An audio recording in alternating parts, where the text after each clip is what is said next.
ராஜாஜி மாணவர்கள் அனைவருக்கும் இனிய மாலை வணக்கங்கள். இப்போ நம்ம பார்த்தீங்கன்னா 28/3/2021 இருந்து 3/4/2021 வரையிலான ஒரு வார கால நடப்பு நிகழ்வுகளை பார்ப்போம். ஓகே, எப்படி சார் எல்லாம் படிச்சிட்டு இருக்கீங்க நினைக்கிறேன். சார் கண்டினியூவா படிச்சிட்டு இருங்க. ஓகேங்களா? இப்போ ஏலேருந்து எப்போ அந்த கிளாஸ் வரலாம் கனெக்ட் ஆகிருப்பீங்க. கண்டினியூவா படிச்சுக்கிட்டே இருங்க. இடையில விட்டுட்டோம் அப்படின்னா மறுபடியும் அதை அந்த லைனை கொண்டு வரதுக்கு ரொம்ப சிரமப்படுற மாதிரி இருக்கும். அதனால தொடர்ச்சியா அப்படியே படிச்சுக்கிட்டே வாங்க. நம்ம கால்பர் வரும்பொழுது நிச்சயமாக வெற்றி பெற்று வரலாம். ஒரே வெற்றிக்கான காரணம் என்னன்னா கண்டினியூவா படிச்சுட்டு இருக்கணும், அது மட்டும்தான். ஓகேங்களா? சரிங்க சார். இப்போ நம்ம விரைவா கொஞ்சம் ஈவெண்ட், முக்கியமான ஈவெண்ட் இந்த வாரம் இருக்கு. அதாவது இந்த தாதா சாஹிப் பால்கே விருது, அறிவுசார் சொத்து குறியீடு, அந்த இண்டெக்ஸ், வியாஸ் சம்மான் விருது, அது போன வாரம் கொடுத்துட்டோம். சரஸ்வதி சம்மான் விருது, இந்த மாதிரி கொஞ்சம் முக்கியமான ஈவெண்ட்லாம் கொஞ்சம் நிறைய இருக்கும். அதை பற்றி டீப்பாக பார்த்தோம்னா நமக்கு ஜிகேவும் பார்க்குற மாதிரி இருக்கும். அதனால நம்ம நேரடியாக கிளாஸுக்கு போயிடலாம். ஓகேங்களா? முதல் ஈவெண்ட்டு கொஞ்சம் நம்ம வேகமாக எழுதிக்கலாம். நீங்கள் கேட்கும்போது கவனமாக கேட்டுட்டு எழுதுங்க. கவனம் இல்லை அப்படின்னா என்ன சொன்னோன்னு தெரியாது. மீண்டும் வாட்ச் பண்ணி எழுதுகிற மாதிரி இருக்கும். எல்லாரும் நோட்டு பேனா எடுத்துக்கங்க. நம்ம அதை அப்படியே கண்டினியூவாக எழுதிக்கலாம். இது வந்து சினிமா துறைக்கு தரக்கூடிய மிகப்பெரிய விருது. எழுதிக்கங்க. அதை பற்றி நம்ம எழுதிக்கலாம். தாதா சாஹிப் பால்கே விருது 2019ன்னு போட்டுக்குங்க. தாதா சாஹிப் பால்கே விருது 2019.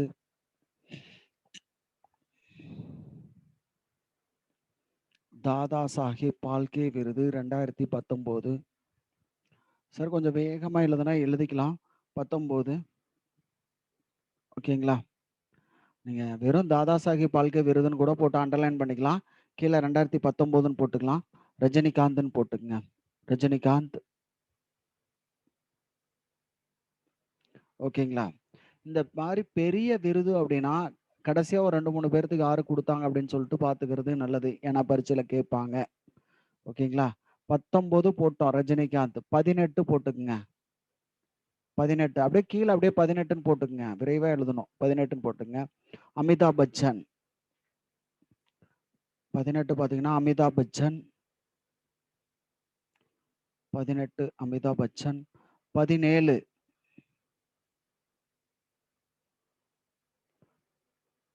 17 வினோத் கண்ணா.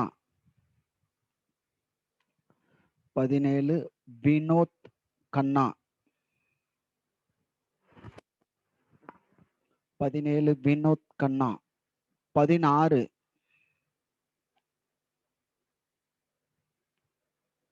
கே விஸ்வநாத்.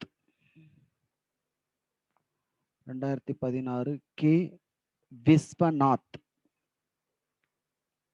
ஓகேங்களா? ஒன்ஸ் அப்படியே பார்த்துங்க. தாதா சாஹேப் பால்கே விருது 2019 ரஜினிகாந்த். 2018 அமிதாப் பச்சன்.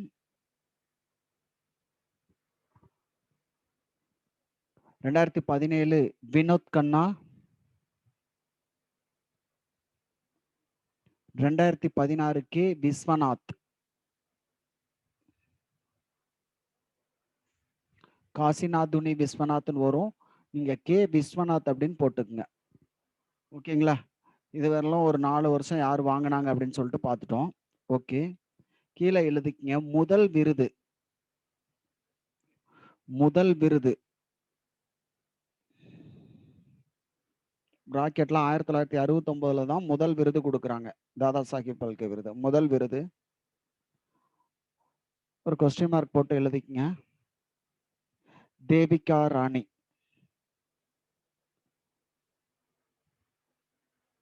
தேவிகா ராணி. ஓகேங்களா? இப்ப தாதா சாஹிப் பால்கே விருது 19 எழுதிட்டோம். 18 17 16 எழுதிட்டோம். முதல் விருது வந்து யாருன்னு பார்த்துட்டோம். தேவிகா ராணி. ஓகே, விருது தொடங்கப்பட்ட வருஷமும் சொல்லியாச்சு. அதான் 69. முதல் விருது 69ல தான் கொடுத்தாங்க, தேவிகா ராணி அப்படின்னு சொல்லிட்டு. ஓகே, இப்ப இன்னொன்னு என்ன எழுதிக்கலாம்னா, ரஜினி வந்து 3வது தமிழக திரைப்பட அதாவது தமிழ் திரைப்பட துறையை சேர்ந்த 3வது நபர்ன்னு சொல்றோம். இதுக்கு முன்னாடி பார்த்தீங்கன்னா, தாதா சாஹிப் பால்கே விருது பெற்ற முதல் தமிழ் நடிகர் சிவாஜி கணேசன் படிச்சிருப்போம். பாலச்சந்தர் அதாவது இயக்குனர் சிகரம்னு சொல்லுவாங்க இல்லைங்களா? பாலச்சந்தரும் வாங்கியிருக்காரு. ரஜினிகாந்த் வந்து 3வது நபர். அப்ப கீழ என்ன எழுதிக்கலாம் கொஸ்டின்? விருது பெற்ற இந்த விருது பெற்ற தமிழ் திரைப்பட கலைஞர்கள்னு போட்டுக்கங்க. இந்த விருது பெற்ற தமிழ் திரைப்பட கலைஞர்கள் அப்படின்னு போட்டுக்கங்க. போட்டாச்சுங்களா? எழுதியிருக்கலாம். இந்த விருது பெற்ற தமிழ் திரைப்பட கலைஞர்கள்னு போட்டுக்கலாம். ஒ ஓகே. 1ன்னு போட்டுக்கங்க. 1996 அல்லது அப்படியே போட்டுங்க. 1996 ஒரு கோடு மாரி போட்டு எழுதிக்கங்க. சிவாஜி கணேசன். 96 சிவாஜி கணேசன். 2010 பாலச்சந்தர்.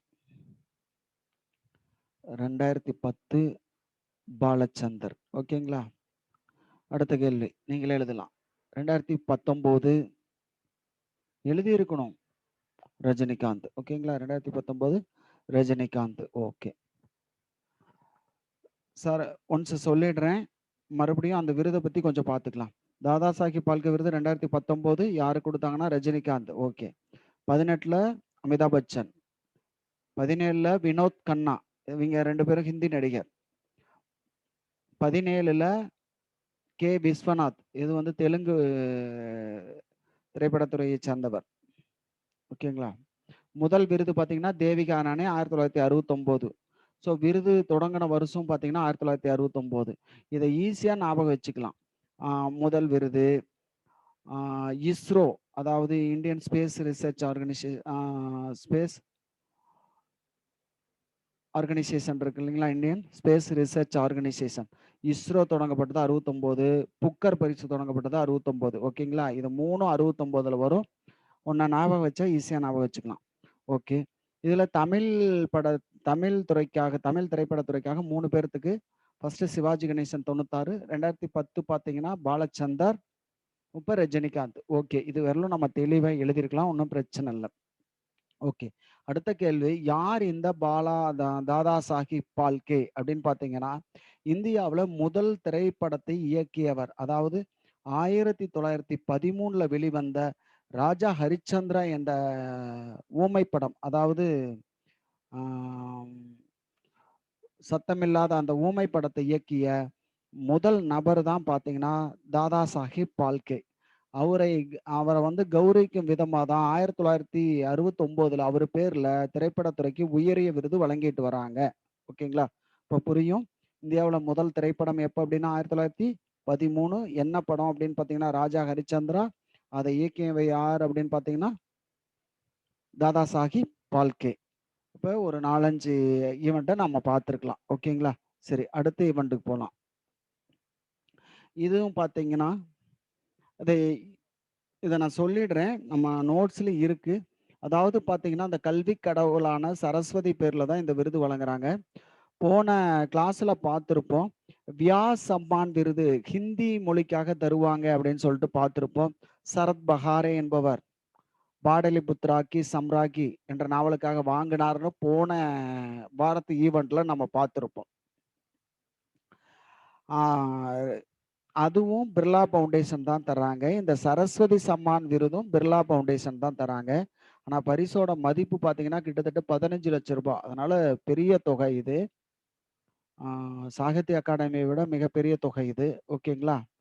ஆ இது பார்த்தீங்க அப்படின்னா, 22 மொழி, அதாவது 8வது அட்டவணையில் இருக்கக்கூடிய 22 மொழி, ஹிந்தி, ராஜஸ்தானி ஆகிய அது 2ம் சேர்த்து மொத்தமா பார்த்தீங்கன்னா, 24 மொழிக்கு இந்த விருது. 24ல ஒரு மொழிய தேர்ந்தெடுத்து தருவாங்க. இந்த வருஷம் பார்த்தீங்க அப்படின்னா, மராத்தி மொழிக்காக குடுத்துருக்காங்க. ஓகேங்களா? இதுலயும் பார்த்தீங்கன்னா, கடைசியா ஒரு 3 பேர் யார் யார் வாங்குனாங்க அப்படின்னு சொல்லிட்டு எழுதிக்கலாம். இப்ப நம்ம என்ன எழுதிக்கிறோம் அப்படின்னா, சரஸ்வதி சம்மான் விருதுன்னு போட்டுக்கங்க. கீழ 2020, 18, 19 இதெல்லாம் எழுதிக்கலாம். சரஸ்வதி சம்மான் விருது அப்படின்னு மட்டும் போட்டுங்க ஹெட்லைன்ஸ். சரஸ்வதி சம்மான் விருது. சரஸ்வதி சம்மான் விருது. ஓகேங்களா? சரஸ்வதி சம்மான் விருது போட்டுட்டீங்களா? ஓகே. இப்ப கீழே போட்டுக்குங்க. 2020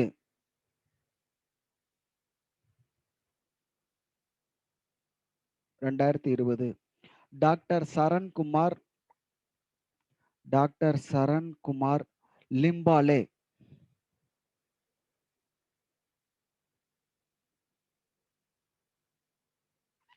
சரஸ்வதி சம்மான் விருது ஹெட்லைன்ஸ் போட்டுக்கலாம், கோடு போட்டுக்கலாம், அண்டர்லைன் பண்ணிக்கலாம். 2020 டாக்டர் சரண்குமார் லிம்பாலே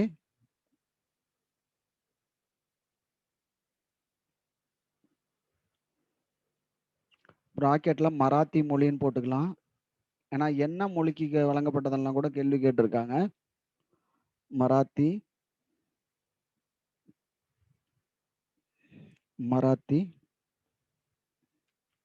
ஓகே. அடுத்தது நாவல் போட்டுக்குங்க. இதை மட்டும் நாவல் தெரிஞ்சுக்குவோம். நாவல் சனந்தான், SANATAN, சனந்தான். நாவல் பார்த்தீங்கன்னா சனந்தான் அப்படின்னு போட்டுக்குங்க. SANATAN, சனதான். இல்லையாச்சுங்களா? சரஸ்வதி சம்மான் விருது 2020 டாக்டர் சரண்குமார் லிம்பாலே, மராத்தி மொழி. அவருடைய நாவல் பார்த்தீங்கன்னா சனந்தான் அப்படிங்கிற நாவல். ஓகே. இப்ப கீழே அப்படியே வாங்க. 2019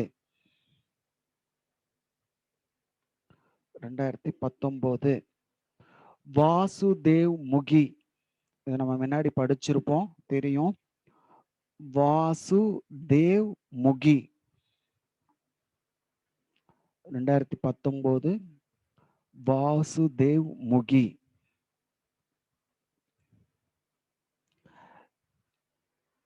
2018 சிவா ரெட்டி.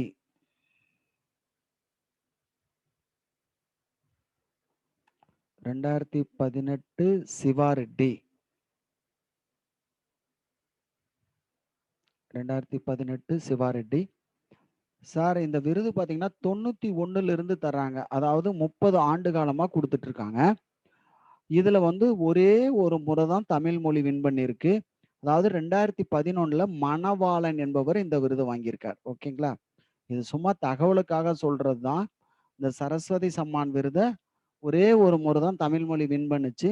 அது எந்த வருஷம் அப்படின்னு பார்த்தீங்கன்னா 2011. கீழே கூட எழுதிக்கலாம்.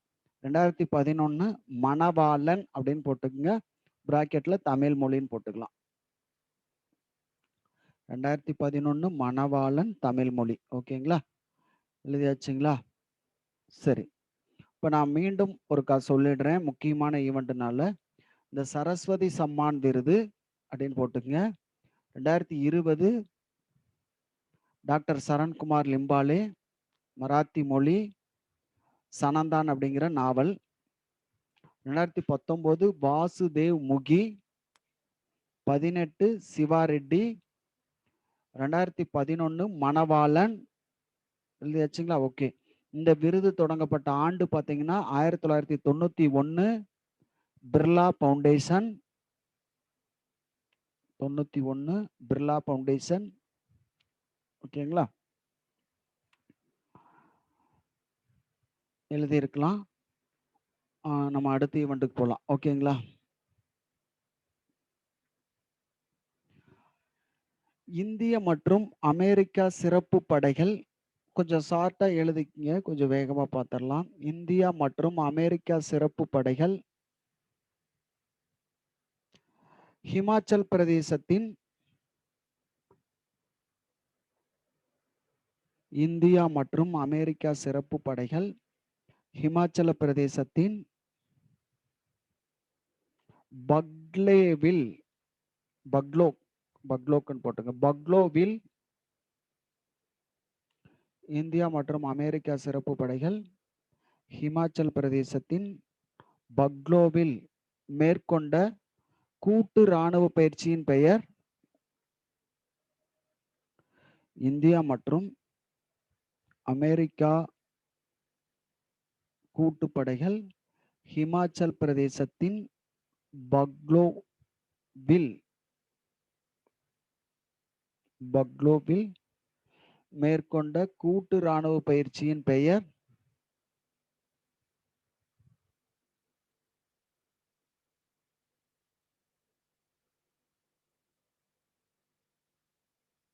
வஜ்ரா பிரகார். வஜ்ரா பிரகார்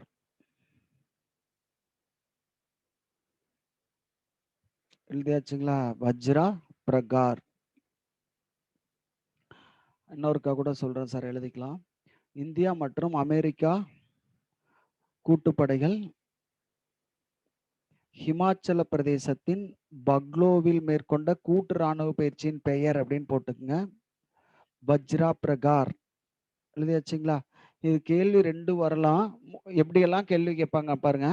வஜ்ரா பிரகார் இதை எழுதிக்க வேண்டாம், சும்மா அண்டர்ஸ்டாண்ட் பண்ணிக்கங்க. வஜ்ரா பிரகார் பயிற்சி எந்த 2 நாடுகளுக்கு இடையே நடைபெற்றது அப்படின்னு கேட்கலாம். India, America. ஓகே, அடுத்த கேள்வி பாருங்க. வஜ்ரா பிரகார் பயிற்சி எங்கு நடைபெற்றது அப்படின்னு ஒரு கேள்வி கேட்கலாம். அதாவது பாத்தீங்கன்னா பக்லோக், ஹிமாச்சல பிரதேஷ். அப்புறம் என்ன கேள்வி கேட்கலாம் அப்படின்னா, வஜ்ரா பிரகார் பயிற்சியில் இந்தியாவுடன் எந்த நாடு பங்கு ஏற்றது அப்படின்னு கேட்கலாம். அமெரிக்கா. கேள்வி மட்டும் நல்லா அந்த ஈவெண்ட்டை நல்லா அண்டர்ஸ்டாண்ட் பண்ணிக்கிட்டோம்னா போதும், எப்படி கேள்வி கேட்டாலும் நம்ம எழுதிக்கலாம். ஓகேங்களா? அடுத்தது பாருங்க, இந்தியா அமெரிக்காவுக்கு இடையில இன்னும் 2 பயிற்சி சமீபத்தில் நடந்துச்சு, அதை எழுதிக்கங்க. கீழே வேணா எழுதிக்கலாம். இந்தியா அமெரிக்கா இடையே சமீபத்தில் நடைபெற்ற பயிற்சிகள்னு போட்டுங்க. இந்தியா அமெரிக்கா இடையே சமீபத்தில் நடைபெற்ற போர் பயிற்சிகள்னு போட்டுங்க. இந்தியா அமெரிக்கா இடையே சமீபத்தில் நடைபெற்ற போர் பயிற்சிகள்.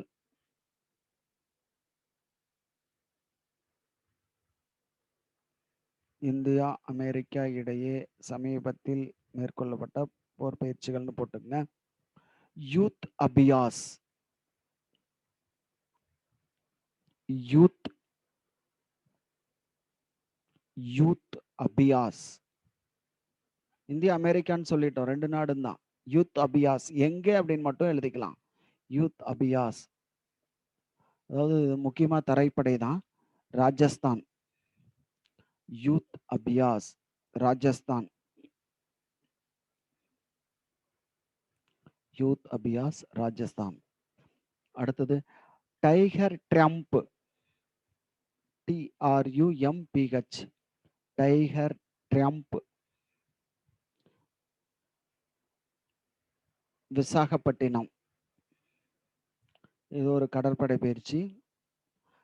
Tiger Trump Visakhapatnam. ஓகேங்களா? வஜ்ரா பிரகார்னா ஹிமாச்சல் பிரதேசம். யூத் அபியாஸ் அப்படின்னா ராஜஸ்தான். டைகர் ட்ரம்ப் அப்படின்னா விசாகப்பட்டினம். இதுவெல்லாம் இந்தியாவுக்கும் அமெரிக்காவுக்கும் இடையே நடைபெற்ற கூட்டு இராணுவ பயிற்சிகள். ஓகேங்களா? சரிங்க சார், எழுதியிருக்கலாம். அடுத்த ஈவெண்ட்டுக்கு போகலாம். சூயஸ் கால்வாயிலிருந்து மீட்கப்பட்ட கப்பலின் பெயர்.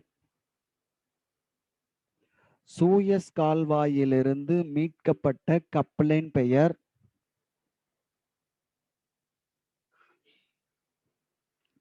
சூயஸ் கால்வாயிலிருந்து மீட்கப்பட்ட கப்பலின் பெயர்.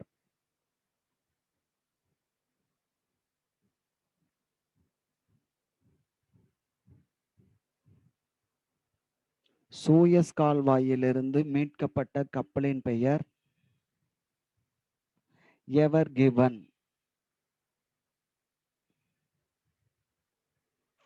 சூயஸ் கால்வாயிலிருந்து மீட்கப்பட்ட கப்பலின் பெயர், ஒரு கொஸ்டின் மார்க் போட்டுங்க, எவர் கிவன்.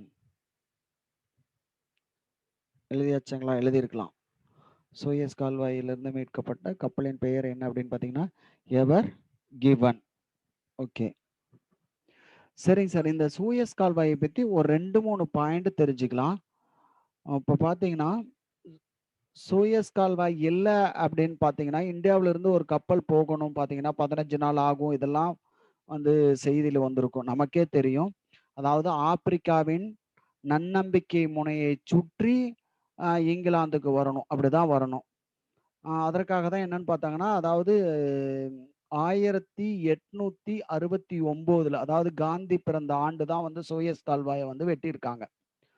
ஆ எதையும் கனெக்ட் பண்ணியிருக்காங்க அப்படின்னு பார்த்தீங்கன்னா, மத்திய தரைக்கடலையும், செங்கடலையும் இணைச்சிருக்காங்க. அதாவது இப்போ ஒரு கேள்வி கேட்கலாம். சூயஸ் கால்வாய் எந்த 2 கடல்களை இணைக்கிறது அப்படின்னு ஒரு கேள்வி கேட்கலாம். சூயஸ் கால்வாய் எந்த 2 கடல்களை இணைக்கிறது அப்படின்னு ஒரு கேள்வி கேட்டாங்க அப்படின்னா, மத்திய தரைக்கடல், செங்கடல் 2யும் கனெக்ட் பண்ணுது. ஓகே. இந்த கால்வாய் பார்த்தீங்கன்னா, ஒரு 193 கிலோமீட்டர் தூரம் இருக்கும். மணல்ல தான் ஈசியா கால்வாய் வெட்டிட்டாங்க. பிரான்ஸ் தான் வெட்டியிருக்காங்க ஆரம்பத்துல. பணம் செலவு பண்ணி வெட்டியிருக்காங்க. இங்கிலாந்தும் அதுல கூட்டு. கிட்டத்தட்ட அவிங்க கண்ட்ரோல்ல தான் இருந்துச்சு. அப்புறம் திடீர்னு என்ன பண்றாங்க அப்படின்னு பார்த்தீங்கன்னா, 1956ல எகிப்து வந்து திடீர்னு நாட்டுடைமையாக்கிர்றாங்க. இது வந்து எகிப்துக்கு தான் சொந்தம் அப்படின்னு சொல்லிர்றாங்க. அதனால சர்வதேச அளவுல மிகப்பெரிய பிரச்சனை எல்லாம் வருது. எகிப்து மேல பிரான்ஸும், இங்கிலாந்தெல்லாம் போர் தொடுக்குறாங்க. அதுக்கப்புறம் அந்த கால்வாயை வந்து மூடிர்றாங்க ரொம்ப நாள். மீண்டும் வந்து போக்குவரத்த தொடங்குறாங்க. இதெல்லாம் அந்த கத. இதுல நம்ம என்ன அப்டின்னா, எதை இணைக்குதோ அப்படிங்கிறது ரொம்ப ரொம்ப முக்கியம். மத்திய தரைக்கடலையும், செங்கடலையும் இணைக்குது. அப்புறம் எந்த 2 கண்டங்களை பிரிக்கிறது அப்படின்னும் கேட்கலாம். அதுக்கப்புறம் அதாவது அந்த கால்வாய்க்கு மேற்கு பகுதியில ஒரு கான்டினென்ட், கிழக்கு பகுதியில ஒரு கான்டினென்ட் அப்படின்னு சொல்லலாம். அதாவது கிழக்கு பகுதியில ஆசியா இருக்கும். மேற்கு பகுதியில கால்வாயினுடைய மேற்கு பகுதியில ஆப்பிரிக்கா. ஸோ எந்த 2 கண்டத்தை பிரிக்குது அப்படின்னு பார்த்தீங்கன்னா, ஆப்பிரிக்காவையும், ஆசியாவையும் பிரிக்குது. இது ஒரு பாயிண்ட். ஓகே. அடுத்தது உலகிலேயே அதிகமா கப்பல் போற கால்வாய் எது அப்படின்னு பார்த்தீங்கன்னா, பனாமா கால்வாய். ஓகே. அது ஏன் இந்த கப்பல் ஃபோட்டோல கூட போட்டிருக்கு பாருங்க. பனாமா அப்படின்னு சொல்லிட்டு. ஜப்பான் நாட்டுக்கு சொந்தம்.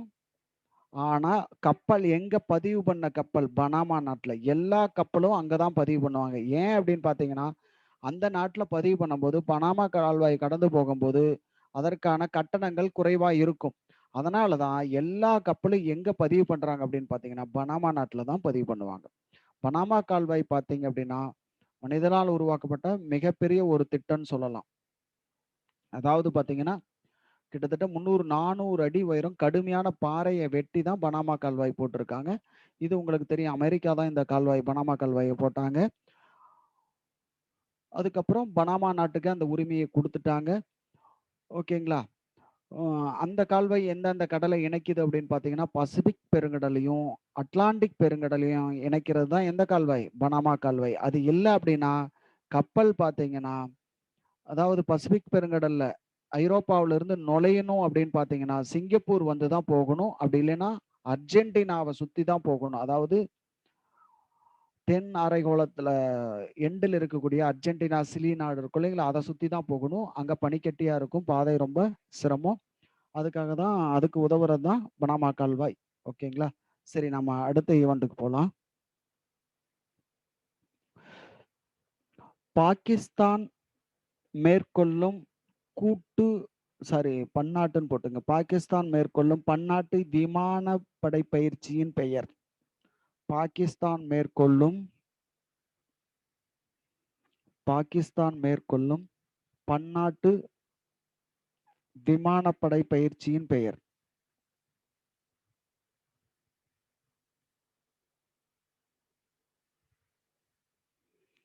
பாகிஸ்தான் மேற்கொள்ளும் பன்னாட்டு விமானப்படை பயிற்சியின் பெயர் ஏஎஸ்எஸ் மீட் 2021ன்னு போட்டுக்கங்க. ஏஎஸ்எஸ் மீட் 2021 ஒரு ஹைபன் போட்டு 1ன்னு போட்டுக்கங்க. பாகிஸ்தான் மேற்கொள்ளும் பன்னாட்டு விமானப்படை பயிற்சியின் பெயர்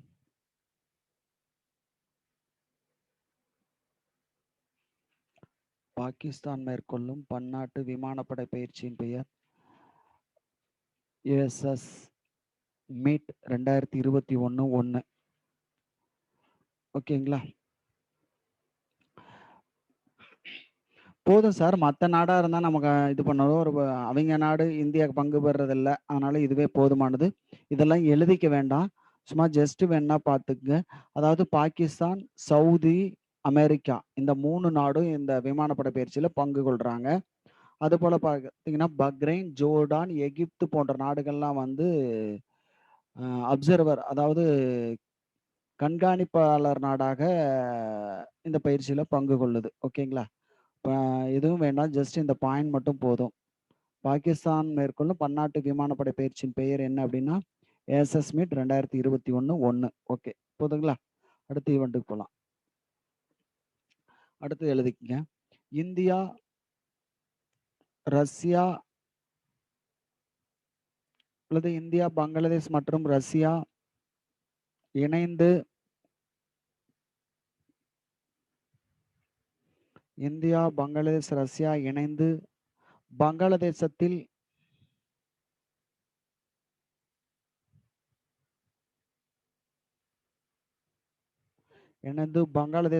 அமைக்கும் அணுமின் நிலையத்தின் பெயர்.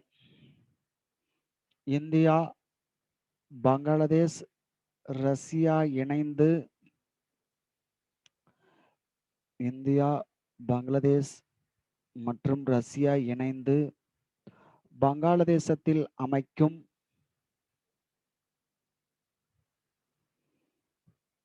இந்தியா, பங்களாதேஷ் மற்றும் ரஷ்யா இணைந்து பங்களாதேசத்தில் அமைக்கும் அணுமின் நிலையத்தின் பெயர்.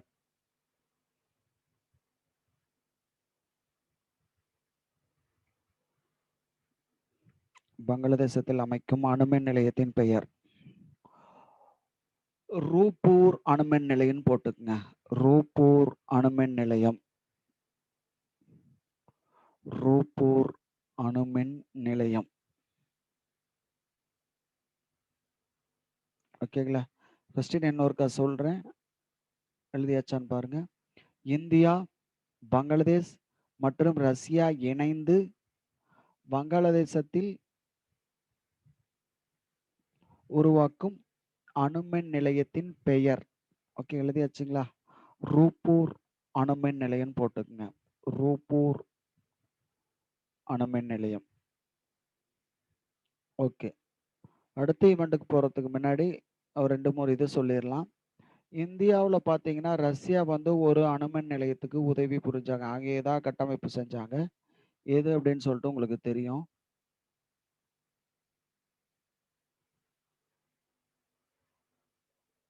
அதாவது எது அப்படின்னு பார்த்தீங்கன்னா, கூடங்குளம் அப்படிங்கிறது நமக்கு தெரியும். இது நம்ம படிச்சிருப்போம்.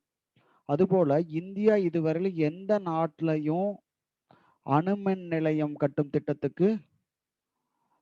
திட்டத்தில் பங்கு கொள்ளவில்லை இந்தியா. முதல் முறையாக இந்தியா எந்த நாட்டில் அணுமின் நிலையத்தை கட்டுறாங்க அப்படின்னு பார்த்தீங்கன்னா, பங்களாதேஷ். அது முக்கியம். முதலில் இந்தியா எந்த நாட்டில் அணுமின் நிலையத்தை அமைக்கிறது அப்படின்னு பார்த்தீங்கன்னா, பங்களாதேஷ். ஓகேங்களா? ஓகே. அதுபோல அந்த அணுமின் நிலையத்துக்கு எரிபொருள் யுரேனியம் இதெல்லாம் நமக்கு தெரியும் உங்களுக்கு. அதாவது இந்தியா மட்டும் அங்க கட்டமைப்பு செஞ்சா எரிபொருளை கொடுக்க முடியாது அந்த அணுமின் நிலையத்துக்கு. அதனாலதான் ரஷ்யாவும் சேர்ந்து செய்யறாங்க. ஏன் அப்படின்னு பார்த்தீங்கன்னா, நியூக்ளியர் சப்ளையர்ஸ் குரூப் அப்படின்னு சொல்லிட்டு இருக்கு.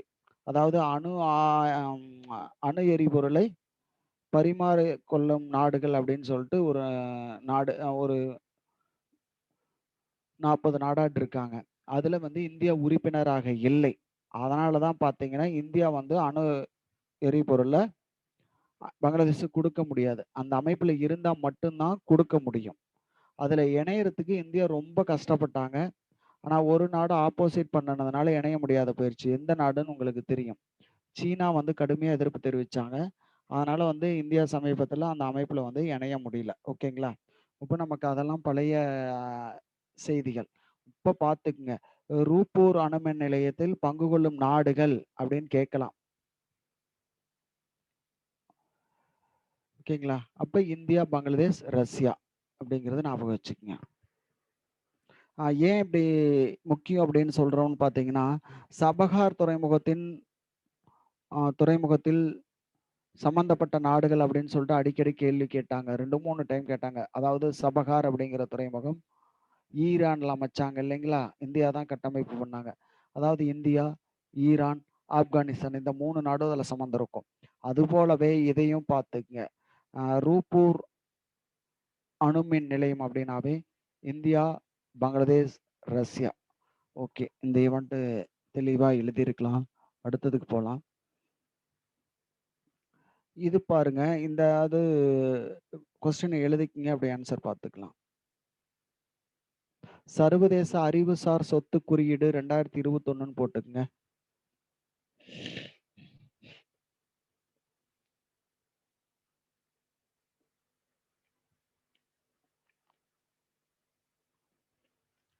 சர்வதேச அறிவுசார் சொத்து குறியீடு 2021. சர்வதேச அறிவுசார் சொத்து குறியீடு 2021. சர்வதேச அறிவுசார் சொத்து குறியீடு 2021. முதலிடம் அமெரிக்கா. சர்வதேச அறிவுசார் சொத்து குறியீடு.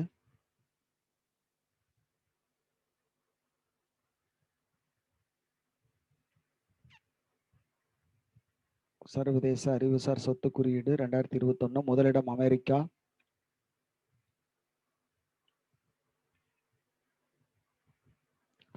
40வது இடம் இந்தியான்னு போட்டுக்கங்க. 40வது இடம் இந்தியா.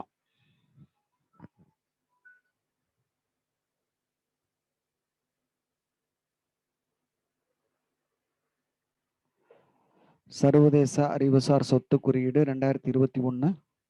முதலிடம் அமெரிக்கா. 40வது இடம் இந்தியா. ஓகே. சார் இது என்ன அறிவுசார் சொத்து குறியீடு அப்படின்னு பார்த்தீங்கன்னா, அதாவது காப்புரிமை, பேட்டன்ட் ரைட்ஸ், அதே மாதிரி குட்வில் இதெல்லாம் சேர்ந்து தான் அறிவுசார் சொத்து குறியீடா வரும். இதுல பார்த்தீங்கன்னா, அமெரிக்கா முதலிடத்துல இருக்காங்க. இந்தியா பார்த்தீங்கன்னா, 40வது இடத்துல இருக்காங்கன்னு சொல்றோம். இத பார்த்தீங்கன்னா, அமெரிக்காவை சேர்ந்த ஒரு தனியார் அமைப்பு தான் வந்து இத வெளியிட்டாங்க. ஓகேங்களா? சரி. இத சும்மா ஜஸ்ட் பார்த்துக்கங்க. அறிவுசார் சொத்து குறியீட்டுல 2021ல முதலிடம் எது அப்படின்னு பார்த்தீங்கன்னா, அமெரிக்கா. இந்தியா எத்தனையாவது இடம் அப்படின்னு பார்த்துக்கங்க. 40வது இடம். போதுமானது. ஓகே. அடுத்த ஈவென்ட்.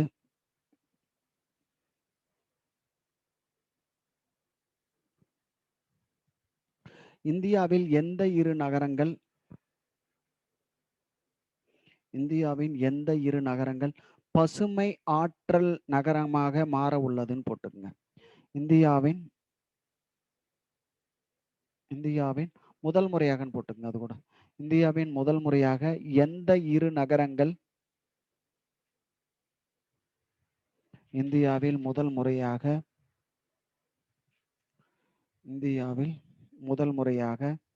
எந்த 2 நகரங்கள் இந்தியாவின் முதல் முறையாக எந்த 2 நகரங்கள் பசுமை ஆற்றல் நகரங்களாக மாற உள்ளது? இந்தியாவில் முதல் முறையாக எந்த 2 நகரங்கள் பசுமை ஆற்றல் நகரங்களாக மாற உள்ளதுன்னு கூட போட்டுங்க. 2 நகரம்னாலும் உள்ளனன்னு போட்டுங்க. அதான் சரி.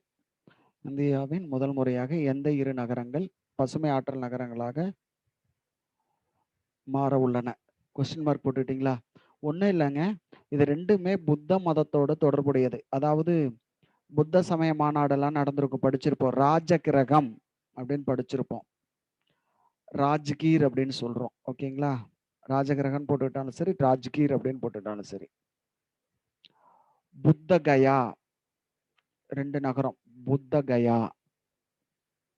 புத்தர் ஞானம் பெற்ற போதி மரம் எங்கு அமைந்துள்ளது அப்படின்னா புத்த கயாவுல அமைந்துள்ளது. இது 2மே பீகார்ல இருக்கு. ஓகேங்களா? அதாவது சோலார் எனர்ஜிக்கு அந்த 2 நகரம் முழுவதும் மாறப்போகுது. அதனாலதான் பசுமை ஆற்றல் நகரம் அப்படின்னு சொல்றோம். ஓகேங்களா? எந்தெந்த நகரம் அப்படின்னா ராஜகிரகம், புத்தகயா. ரெண்டுமே நம்ம ஏன்சியன் ஹிஸ்டரியில படிச்ச இடம். ராஜகிரகத்துல இந்த புத்த சமண சமய மாநாடெல்லாம் நடைபெற்ற இடம். புத்த கயா அப்படின்னா புத்தர் ஞானம் பெற்ற இடம். ஓகே, அடுத்த ஈவெண்ட். சமீபத்தில் உத்தரப்பிரதேசத்தில் திறக்கப்பட்ட உயிரியல் பூங்கா. சமீபத்தில் உத்தரப்பிரதேசத்தில் திறக்கப்பட்ட உயிரியல் பூங்கா. சமீபத்தில் உத்தரப்பிரதேசத்தில்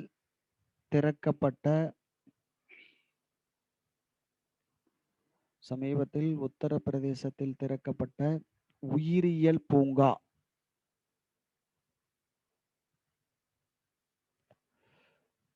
சரி, உயிரியல் அப்படிங்கிறத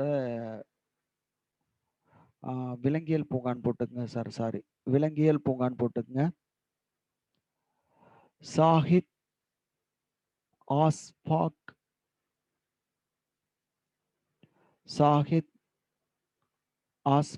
உல்லா கான்.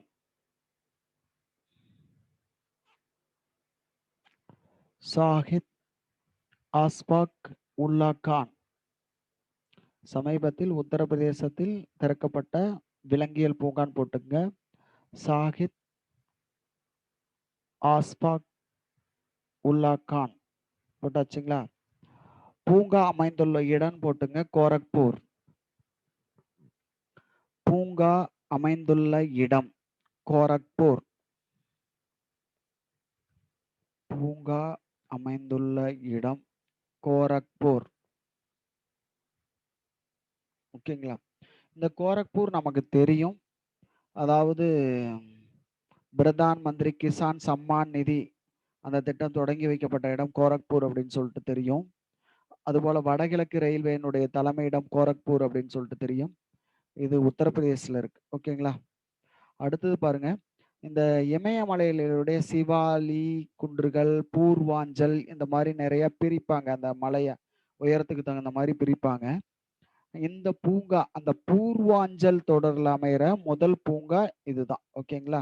வேணா கீழே எழுதிக்கலாம்.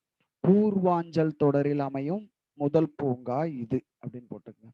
நீங்க அந்த இமயமலை ஜியோகிராஃபி நல்லா படிச்சிருந்தீங்கன்னா இப்ப சொல்றதெல்லாம் ஈஸியா புரியும். பூர்வாஞ்சல் பகுதியில் அமையும் முதல் பூங்கா இது.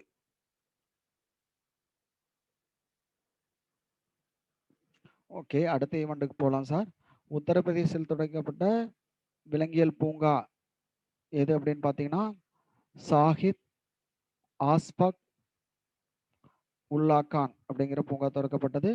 இது வந்து கோரக்பூர்ல இருக்கு. இது எந்த பகுதியில் அமைந்துள்ளது அப்படின்னு பார்த்தீங்கன்னா பூர்வாஞ்சல் பகுதியில் அமைந்துள்ளதுன்னு சொல்றோம். ஓகே, அடுத்தது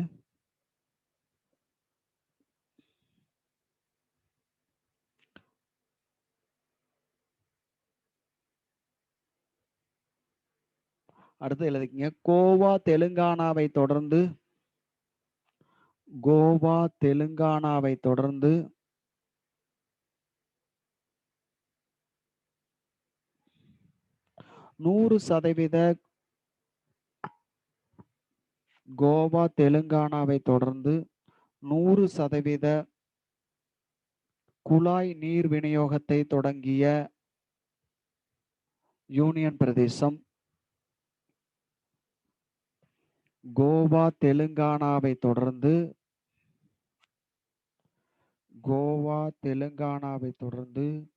100% குழாய் நீர் விநியோகத்தை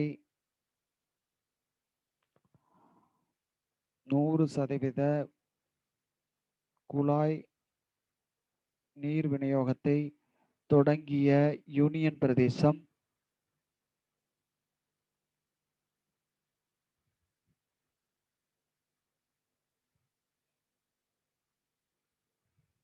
அந்தமான் நிக்கோபர் தீவுகள். அந்தமான் நிக்கோபர் தீவுகள். ஓகே, மீண்டும் கூட ஒரு கேள்வியை படிக்கிறேன் பாருங்க.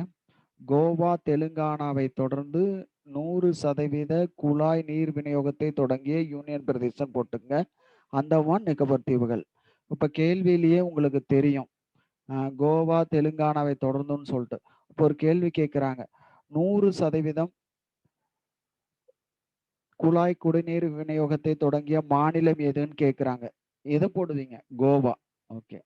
அதே போல 2வது மாநிலம் எது அப்படின்னு ஒரு கேள்வி கேட்குறாங்க. எது போடலாங்க? தெலுங்கானா. ஓகே. இது 2ம் நமக்கு தெரியும். கோவா தான் மொத குடுத்தாங்க. 2வது தெலுங்கானா, 3வது அந்தமான் நிக்கோபார் தீவுகள். ஓகே. சரி, எந்த திட்டத்தின் கீழ் இந்த சாதனை படைக்கப்பட்டது? அதாவது குழாய் குடிநீர் இணைப்பு எந்த திட்டத்தின் கீழ் வழங்கப்படுகிறது அப்படின்னு பார்த்தீங்கன்னா, ஜல் ஜீவன் மிஷன். உங்களுக்கு தெரியும். இது வந்து இந்தியா முழுவதும் அனைத்து குடும்பங்களுக்கும் குழாய் குடிநீர் வசதியை வழங்கும் திட்டம் தான் ஜல் ஜீவன் மிஷன். ஓகேங்களா? வேணா எழுதிக்கங்க. இந்தியா முழுவதும் குழாய் குடிநீர் இணைப்பு வழங்கும் திட்டம் இந்தியா முழுவதும் வீடுகளுக்குன்னு போட்டுக்கணும். அதுதான் சரி. இந்தியா முழுவதும் வீடுகளுக்கு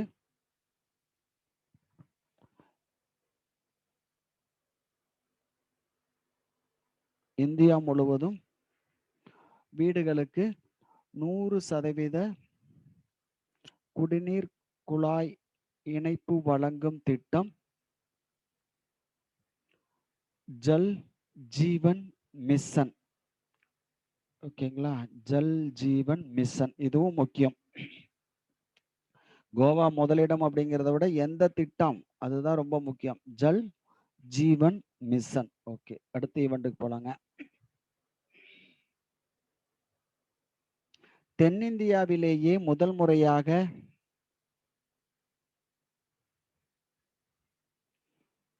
தென்னிந்தியாவிலேயே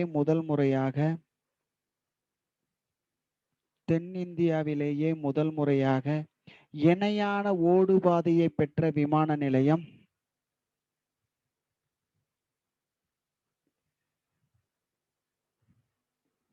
தென்னிந்தியாவிலேயே முதல் முறையாக இணையான ஓடுபாதையை பெற்ற சர்வதேச விமான நிலையம்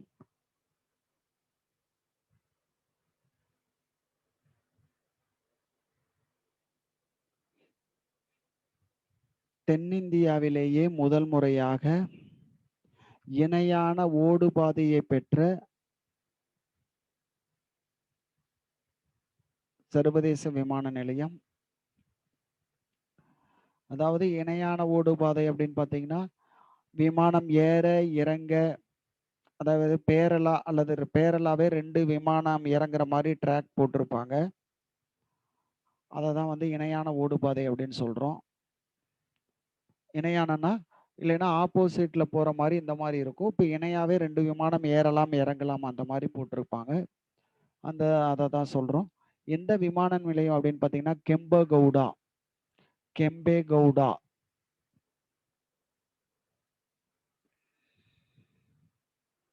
தென்னிந்தியாவிலே முதல் முறையாக இணையான ஓடுபாதை பெற்ற விமான நிலையம் எது அப்படின்னா கெம்பேகவுடா அப்படின்னு போட்டுக்குங்க. கெம்பேகவுடாங்கிறது ஒன்றும் இல்லை சார், பெங்களூரு நகரை உருவாக்கிய அரசர் தான் கெம்பேகவுடா. ஓகேங்களா? அப்ப கண்டிப்பா எந்த ஒரு விமான நிலையத்துக்கு அவரோட பேர் வச்சிருப்பாங்க. பெங்களூர் சர்வதேச விமான நிலையத்துக்கு தான் யாருடைய பேர் வச்சிருப்பாங்க? கெம்பேகவுடா பேர் வச்சிருப்பாங்க. ஓகேங்களா? அப்ப கெம்பேகவுடா விமான நிலையம் எங்க இருக்கு அப்படின்னு பார்த்தீங்கன்னா பெங்களூர்ல இருக்கு. ஓகேங்களா? நமக்கு தெரியும் பெங்களூர் நகரத்தை பத்தி சமீபத்திய நிதி ஆயோக்கினுடைய வாழ தகுந்த நகரங்கள் பட்டியல்ல முதலிடத்துல எந்த நகரம் இருக்குன்னு பார்த்துருப்போம். பெங்களூர், அடுத்தது பூனேன்னுலாம் பார்த்தோம் இல்லைங்களா?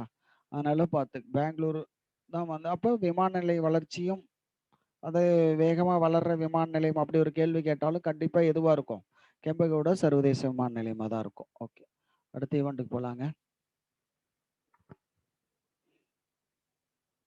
சார், இந்த ஈவெண்ட்டு கொஞ்சம் ஒரு 4, 5 லைன் எழுதிக்கலாம். ஏன்னா இந்த அமைப்பு பத்தி கேள்வி அடிக்கடி வரும். ஓகேங்களா?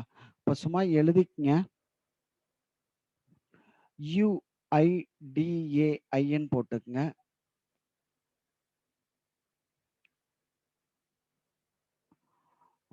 UIDAI இதனுடைய அப்ரிவேஷன் கூட முக்கியம். Unique UNIQEE QUE unique identification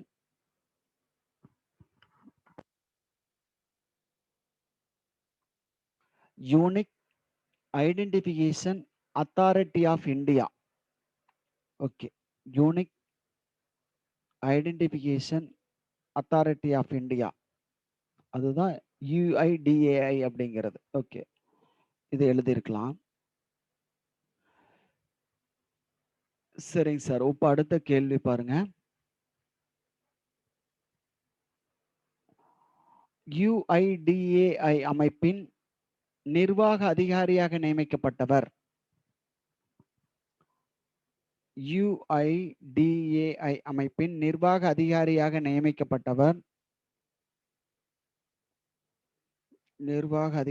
நியமிக்கப்பட்டவர் ஒரு ஹைபன் போட்டுக்குங்க. சௌரப் கார்க். நிர்வாக அதிகாரியாக நியமிக்கப்பட்டவர் சௌரப் கார்க்.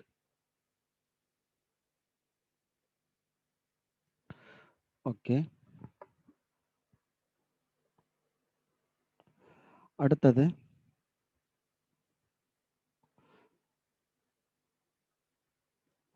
இந்த அமைப்பின் போட்டுங்க. இந்த அமைப்புனா UIDAI தான் குறிக்கும். இந்த அமைப்பின் தற்போதைய சேர்மேன், நிர்வாக அதிகாரி வேற, சேர்மேன் வேற.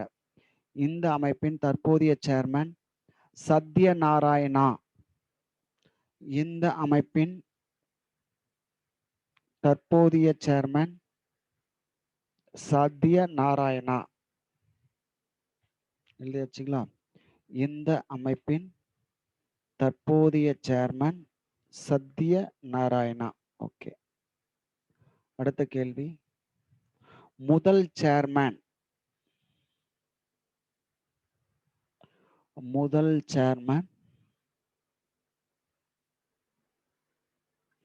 நந்தன் நீல்கேனி, அதாவது இன்போசிஸ் நிறுவனத்தினுடைய கோ-ஃபவுண்டர்.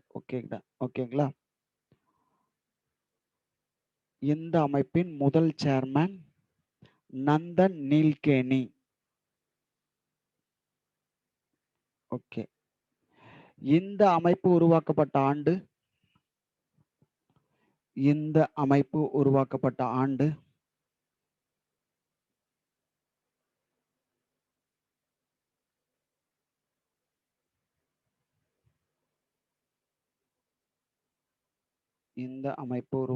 ஆண்டு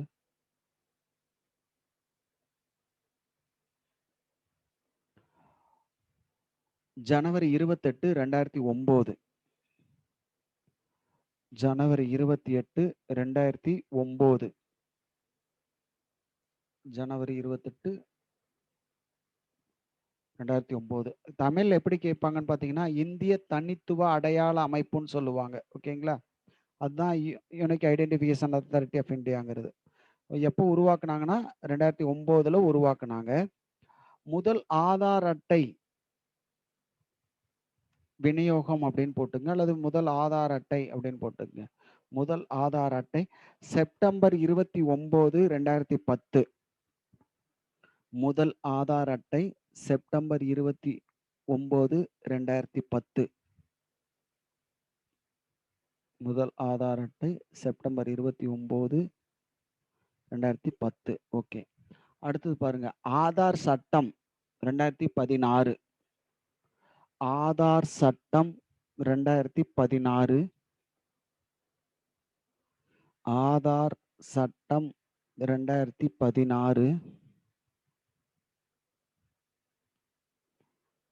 ஆதார் சட்டம் 2016. ஓகேங்களா? எழுதியிருக்கலாம். அடுத்து பாருங்க. இப்ப பாத்தீங்கன்னா கிட்டத்தட்ட 128 கோடி பேர்த்துக்கு ஆதார் அட்டை கொடுத்துருக்காங்க. அது 126 அப்படின்னு வரும். அது போன ஆகஸ்ட்ல வந்தது. இப்போ வரலும் பார்த்தீங்கன்னா ஒரு 128 கோடி பேர்த்துக்கு ஆதார் அட்டை கொடுத்துருக்காங்க. ஓகே, அதுபோல் பார்த்தீங்கன்னா இந்த அமைப்பு வந்து UIDAI அமைப்பு வந்து டெல்லியில் இருக்கு. ஆனா அந்த ஆதாரோட சர்வர், அதாவது 7000 சர்வர் வச்சு தான் இந்த டேட்டாவெல்லாம் வந்து சேவ் பண்ணியிருக்காங்க. அதாவது பெங்களூர்லயும் மானசர் அப்படிங்கிற ஒரு இடம் இருக்கு. ஹரியானாவுல இருக்கு. மானசர் 2 இடத்துல தான் சர்வர் இருக்கு.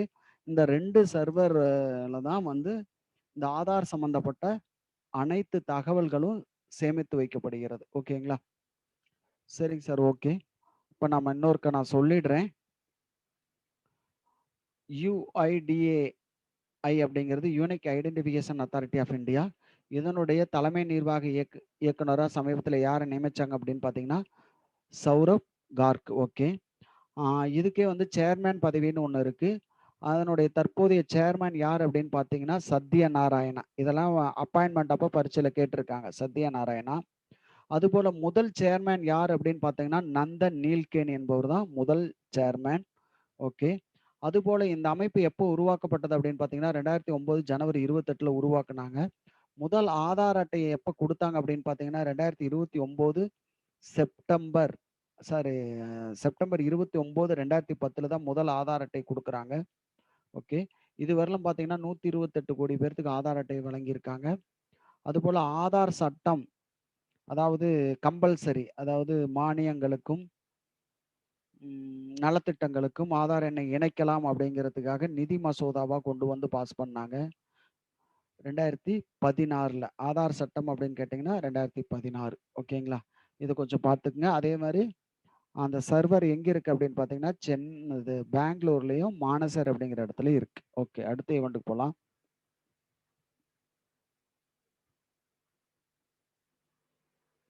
அடுத்து எழுதிக்கங்க.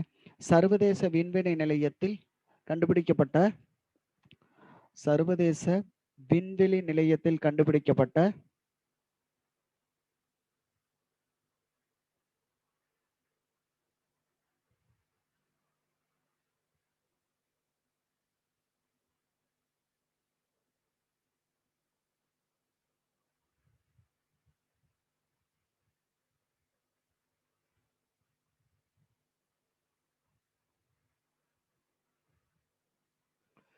சர்வதேச விண்வெளி நிலையத்தில்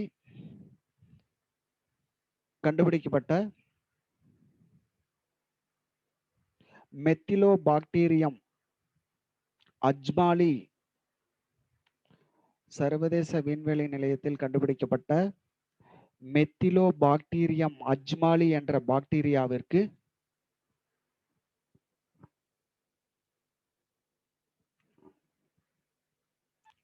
சர்வதேச விண்வெளி நிலையத்தில் கண்டுபிடிக்கப்பட்ட மெத்திலோபாக்டீரியம் அஜ்மாலி என்ற பாக்டீரியாவிற்கு மெத்திலோபாக்டீரியம் அஜ்மாலி என்ற பாக்டீரியாவுக்கு எந்த இந்தியரின் பெயர் சூட்டப்பட்டுள்ளது?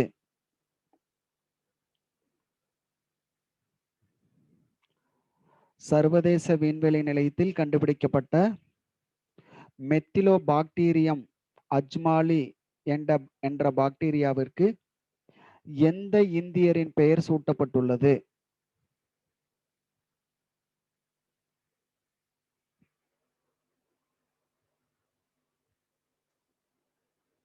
ஓகே. எந்த இந்தியரின் பெயர் சூட்டப்பட்டுள்ளது? இந்த இடத்துல எது அப்படின்னு பார்த்தீங்கன்னா, அஜ்மல் கான் அப்படின்னு போட்டுக்கங்க. அஜ்மல் கான். அஜ்மல் கான். ஒருக்கா சொல்லிடுறேன் சார். சர்வதேச விண்வெளி நிலையத்தில் கண்டுபிடிக்கப்பட்ட மெத்திலோபாக்டீரியம் அஜ்மலி என்ற பாக்டீரியாவிற்கு எந்த இந்தியரின் பெயர் சூட்டப்பட்டுள்ளது அப்படின்னு கொஸ்டினா எழுதிக்கலாம். எந்த இந்தியரின் பெயர் அப்படின்னு பார்த்தீங்கன்னா, அஜ்மல் கான். ஓகே. அடுத்த வினாவுக்கு போலாங்க.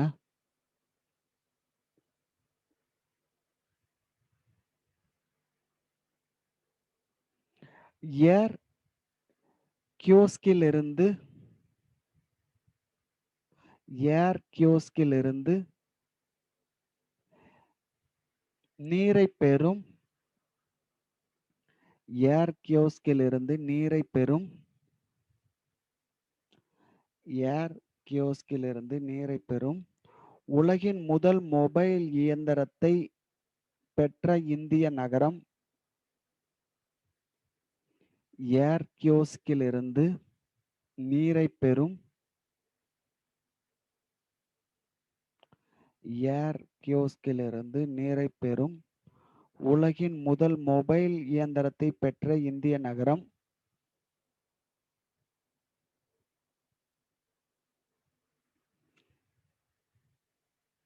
முதல் இந்திய நகரம் என்ன அப்படின்னு பார்த்தீங்கன்னா விசாகப்பட்டினம்னு போட்டுக்குங்க. அதாவது ஒன்றும் இல்லை சார், காற்றில் உள்ள ஈரப்பதத்தை உறிஞ்சி அதிலிருந்து குடிநீரை தயாரிக்கக்கூடிய நிறுவனம் தான் இது. ஒரு நடமாடும் நிறுவனம். இந்த நிறுவனத்தை எந்த நகரத்துல முத உலகிலேயே நிறுவியிருக்காங்க அப்படின்னு பார்த்தீங்கன்னா விசாகப்பட்டினம். இன்னொருக்க நான் கேள்வியை சொல்லிட்டு அடுத்த ஈவெண்ட்டுக்கு போலாங்க. ஏர் கியோஸ்கில் இருந்து நீரை பெறும் உலகின் முதல் மொபைல் இயந்திரத்தை பெற்ற இந்திய நகரம் எது அப்படின்னு பார்த்தீங்கன்னா விசாகப்பட்டினம். ஓகே, அடுத்த ஈவெண்ட்.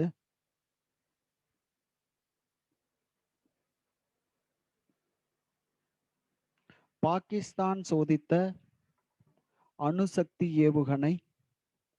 ஷார்ட்டா எழுதிக்கலாம். பாகிஸ்தான் சோதித்த அணுசக்தி ஏவுகணை.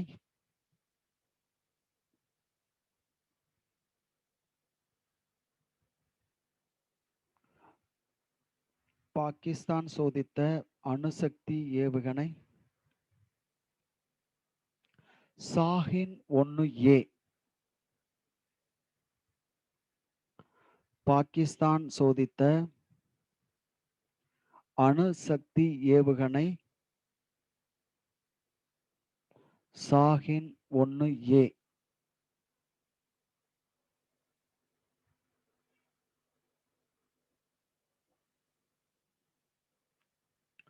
பாகிஸ்தான் சோதித்த அணுசக்தி ஏவுகணை ஷாஹின்-1A.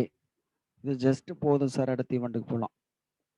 அடுத்தது சார், அந்த விருது பற்றி சொல்லிடுறேன், அடுத்தது நாம போயிடலாம். அதாவது மகாராஷ்டிரா பூசான் விருது அப்படிங்கிறது மகாராஷ்டிரா கொடுக்குறாங்க. அது அந்த மாநிலத்தினுடைய உயரிய விருது. அதாவது விளையாட்டு, கலை, இலக்கியம், சினிமா இந்த மாதிரி துறையில புகழ்பெற்ற நபர்களுக்கு இந்த விருது கொடுப்பாங்க. அதாவது 2020க்கான மகாராஷ்டிரா பூசான் விருதுக்கு இந்த வருஷம் யார் தேர்வாயிருக்காங்க அப்படின்னு பார்த்தீங்கன்னா ஆசா போஸ்லே. இது உங்களுக்கு தெரியும், ஒரு பின்னணி பாடகி. அதாவது பார்த்தீங்கன்னா கிட்டத்தட்ட 86 வயசு ஆகுது இவங்களுக்கு. கிட்டத்தட்ட 70 ஆண்டுகளா வந்து கலைத்துறையில, சினிமா துறையில இருக்காங்க. ஓகேங்களா, இதை அப்படியே வேகமா எழுதிக்கலாம். மதிப்புமிக்க மகாராஷ்டிரா பூசான் விருது 2020க்கு தேர்வானவர்னு போட்டுங்க. மதிப்புமிக்க மகாராஷ்டிரா பூசான் விருது 2020க்கு தேர்வானவர்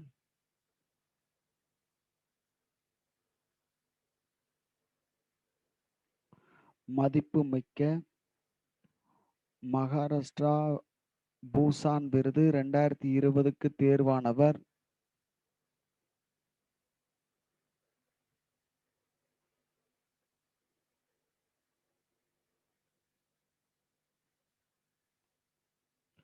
ஆசா போஸ்லே. ஆசா போஸ்லே. ஆசா போஸ்லே.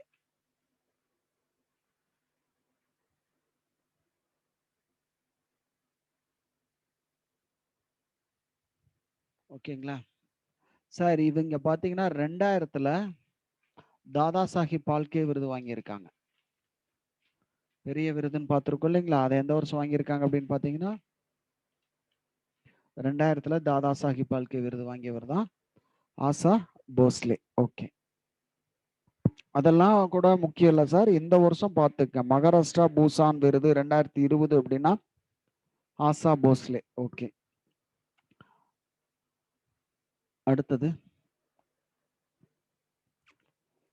வட அமெரிக்கா தென்கிழக்கு ஆசியா நாடு இடையேன்னு போட்டுங்க.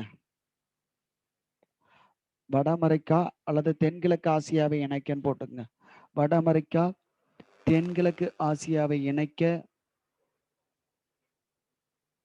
கடலுக்கு அடியில்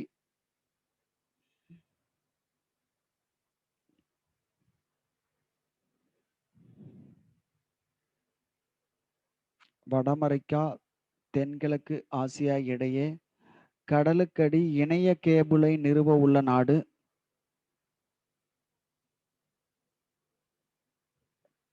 வட அமெரிக்கா தென்கிழக்கு ஆசியா இடையே கடலுக்கடி, கடலடின்னு போட்டுக்கிட்டாலும் சரி, கடலுக்கடியில் அப்படி போட்டுக்கிட்டாலும் சரி, கடலுக்கடியில் இணைய கேபிளை நிறுவ உள்ள நாடு.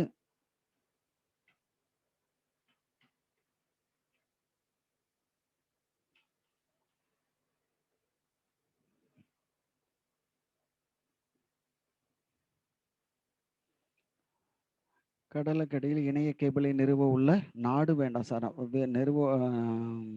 நிறுவ உள்ள நிறுவனம்னு போட்டுக்குங்க. உள்ள நிறுவனம். இந்த இடத்துல நாடுனா அமெரிக்காவுக்கு தான் போகும். இந்த இடத்துல நிறுவனத்தையே போட்டுக்கலாம். ஃபேஸ்புக் அப்படின்னு போட்டுங்க. ஃபேஸ்புக். வட அமெரிக்கா தென்கிழக்கு ஆசியா இடையே கடலுக்கடியில் இணைய கேபிளை நிறுவ உள்ள நிறுவனம் எது அப்படின்னு பார்த்தீங்கன்னா ஃபேஸ்புக். எழுதியாச்சுங்களா? ஓகே. இது சம்பந்தமா ஒரு 3 கேள்வி. ஃபேஸ்புக்கினுடைய நிறுவனர் உங்களுக்கு தெரியும், மார்க் ஜுகர்பெர்க். அதாவது உலக பணக்காரர்களில் ஒருவர் அப்படின்னு சொல்லலாம். அதுபோல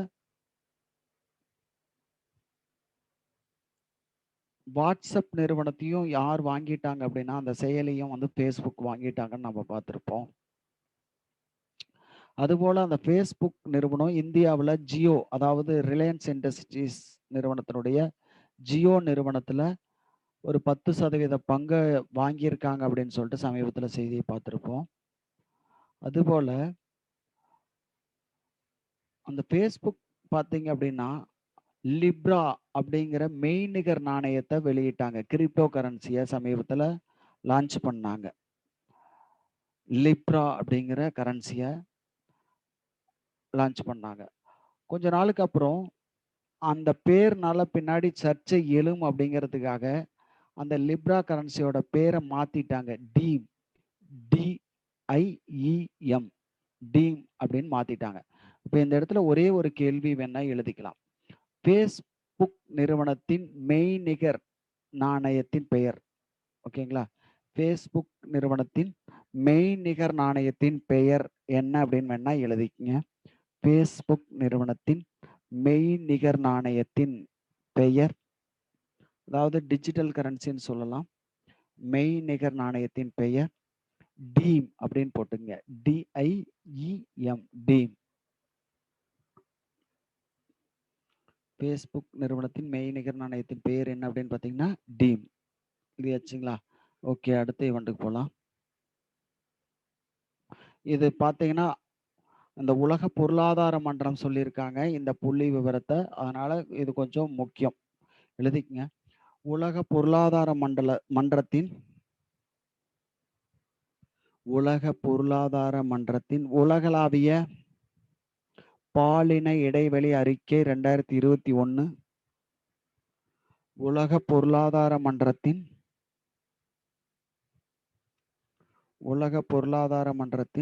உலகளாவிய பாலின இடைவெளி அறிக்கை 2021. இடைவெளி அறிக்கை 2021. முதலிடம் ஐஸ்லாந்து.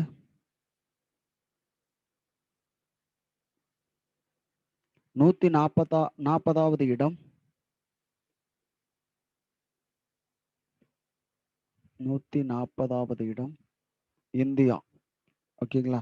இன்னொரு புள்ளி சொல்றேன் பாருங்க. உலக பொருளாதார மன்றத்தின் உலகளாவிய பாலின இடைவெளி அறிக்கை 2021. முதலிடம் ஐஸ்லாந்து, 140வது இடம் இந்தியா. ஓகே, இது உங்களுக்கு புரியும்னு நினைக்கிறேன். அதாவது பாலின இடைவெளி குறைவு, அதாவது பாகுபாடே பார்க்கறது இல்லை, பாகுபாடு இல்லை அப்படிங்கிறதுல முதல் நாடு பார்த்தீங்கன்னா ஐஸ்லாந்து.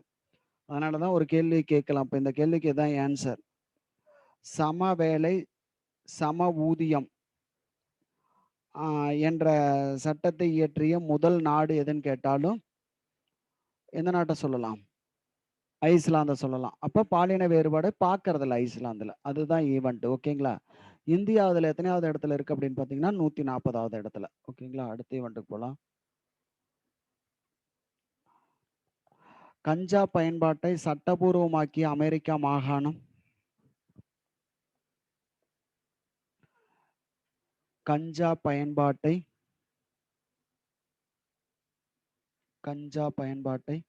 சட்டபூர்வமாக்கிய அமெரிக்கா மாகாணம்.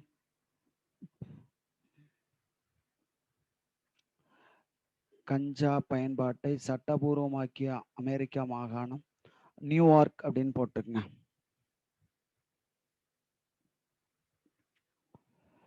கஞ்சா பயன்பாட்டை சட்டபூர்வமாக்கிய அமெரிக்க மாகாணம் நியூயார்க். எழுதியாச்சுங்களா? ஓகே. இது பார்த்தீங்க அப்படின்னா ஒரு 2-3 நாட்டுல பார்த்தீங்கன்னா சட்டப்படி பயன்படுத்தலாம் அப்படின்னு சொல்லிட்டு இருக்கு. அதாவது கனடா, பராகுவே, தாய்லாந்து இந்த மாதிரி நாட்டுல, அதே போல ஆஸ்திரேலியாவில் ஒரு சில மாகாணங்கள் இங்கெல்லாம் பார்த்தீங்கன்னா கஞ்சாவை சட்டப்படி பயன்படுத்தலாம் அப்படின்னு சொல்லிட்டு சட்டமே இருக்கு. அதுபோல இஸ்ரேல் கூட சமீபத்துல மருத்துவ பயன்பாட்டிற்கு கஞ்சாவை பயன்படுத்தலாம் அப்படின்னு சொல்லிட்டு முடிவு பண்ணியிருக்காங்க. ஓகே, அடுத்த ஈவெண்ட்டுக்கு போலாம். உத்கல் திவாஸ் ஒடிசா தினம்னு போட்டுக்குங்க. உத்கல் திவாஸ் ஒடிசா தினம் ஏப்ரல் 1ன்னு போட்டுக்குங்க. உத்கல் திவாஸ் பிராக்கெட்ல ஒடிசா தினம் ஏப்ரல் 1.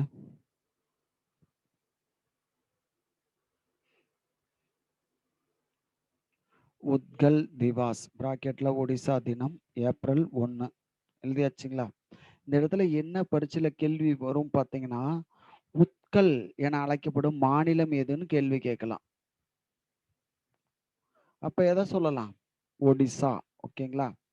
அதுபோல கலிங்கம் என அழைக்கப்பட்ட மாநிலம் எதுன்னு கேட்கலாம். இதற்கான ஆன்சர் என்னங்க? ஒடிசா. ஓகேங்களா? முற்காலத்துல ஒடிசாவை என்ன பேர்ல அழைச்சாங்க அப்படின்னா உத்கல். அதுபோல கலிங்கம்னாலும் ஒடிசா. இது ரெண்டையும் நல்லா ஞாபகம் வச்சுக்கோங்க. அதுபோல கூட பக்கத்துல காமரூபம் அப்படின்னு சொல்லி கூட ஒரு ஸ்டேட்டை சொல்லுவோம். காமரூபம் அப்படின்னு சொல்லிட்டு. அஸ்ஸாம். அஸ்ஸாமினுடைய பழமையான பேர் தான் காமரூபம்.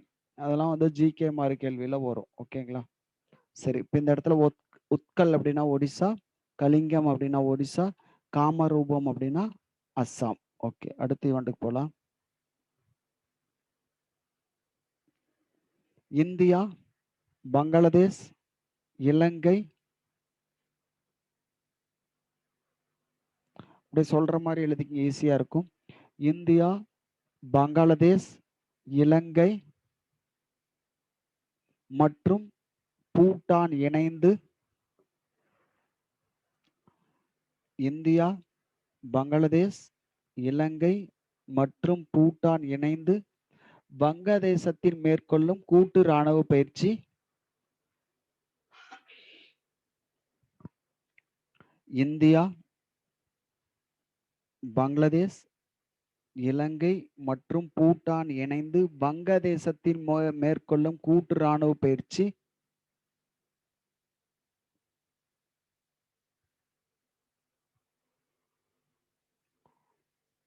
இந்தியா, பங்களாதேஷ், இலங்கை மற்றும் பூட்டான் இணைந்து வங்கதேசத்தில் மேற்கொள்ளும் கூட்டு இராணுவ பயிற்சி. ஓகே, இந்த பயிற்சி பங்களாதேஷத்தில் நடக்க போகுது. ஓகே, கூட்டு இராணுவ பயிற்சின்னு போட்டுங்க. ஒரு ஐபன் போட்டு எழுதிக்கங்க. சாந்திர்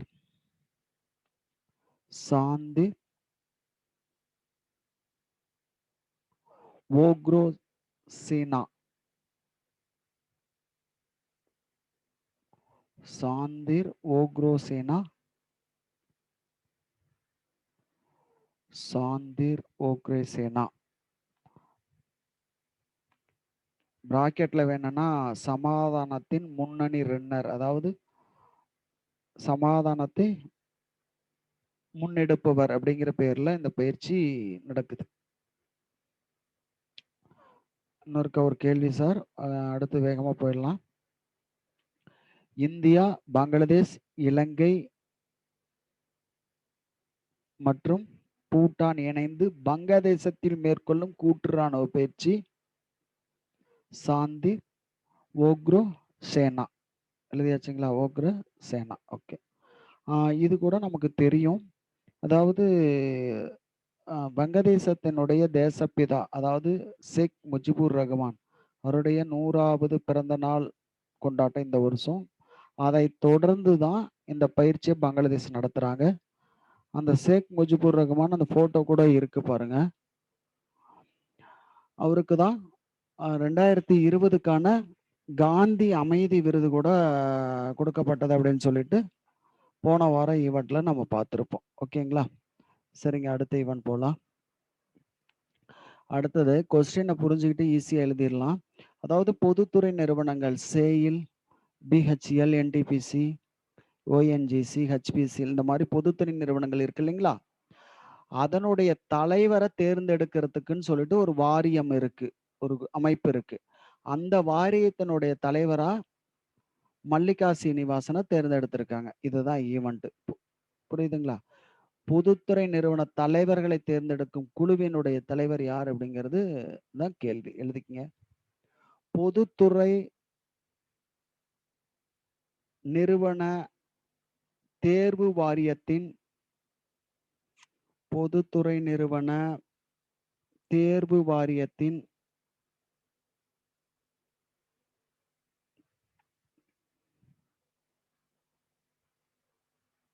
அதாவது பப்ளிக் என்டர்பிரைசஸ் செலக்ஷன் போர்டு அப்படின்னு சொல்றோம். பொதுத்துறை நிறுவனத்தின் தேர்வு வாரியத்தின் தலைவராக நியமிக்கப்பட்டவர்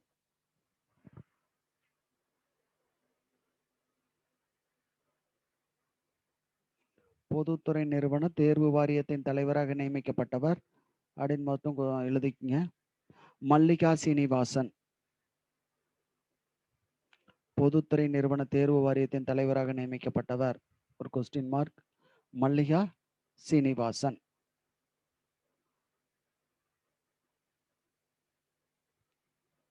எழுதியாச்சுங்களா?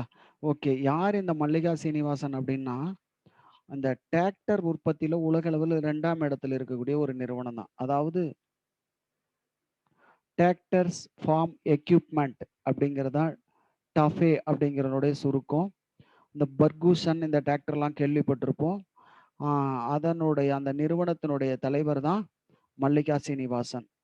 ஓகேங்களா? இவரோட ஹஸ்பண்ட் தான் டிவிஎஸ் குழுமத்தினுடைய தலைவர். ஓகேங்களா? சரிங்க. நம்ம அடுத்த ஈவென்ட்டுக்கு போலாம். புதுடில்லியில் நடைபெற்ற சர்வதேச துப்பாக்கி சுடுதல் போட்டியில் முதலிடம் பிடித்த நாடு. புதுடில்லியில் நடைபெற்ற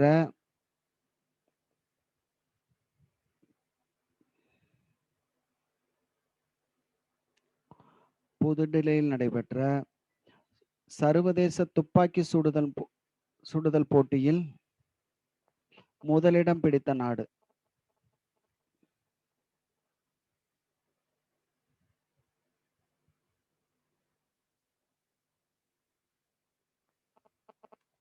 புதுடில்லியில் நடைபெற்ற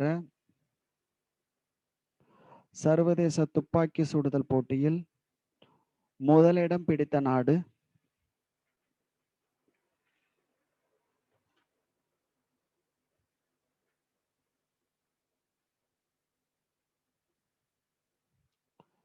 இந்தியா அப்படின்னு போட்டுங்க. இது நார்மலானது போதும். புதுடில்லியில் நடைபெற்ற சர்வதேச துப்பாக்கி சுடுதல் போட்டியில் முதலிடம் பிடித்த நாடு எது அப்படின்னு பாத்தீங்கன்னா இந்தியா. ஓகே. அடுத்த ஈவென்ட்டுக்கு போலாம்.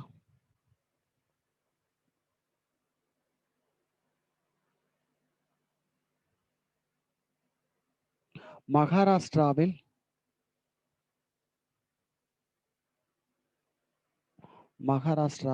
எந்த இடம்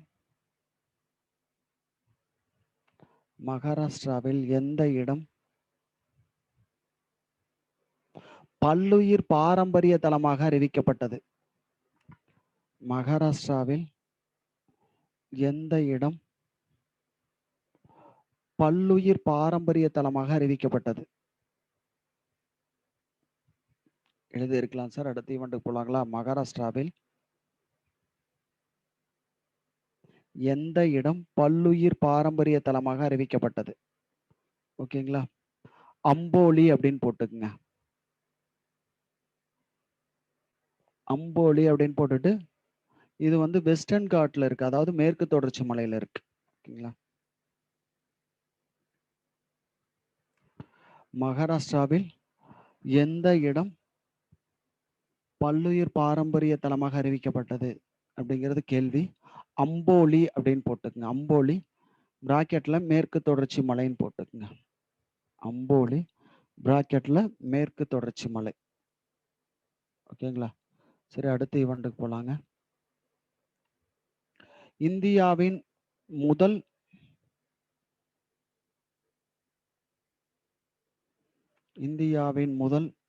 இந்தியா கொரியா நட்பு பூங்கா இந்தியாவின் முதல் இந்தியா கொரியா நட்பு பூங்கா எங்கு திறக்கப்பட்டது? இந்தியாவின் முதல் இந்தியா கொரியா நட்பு பூங்கா எங்கு திறக்கப்பட்டது?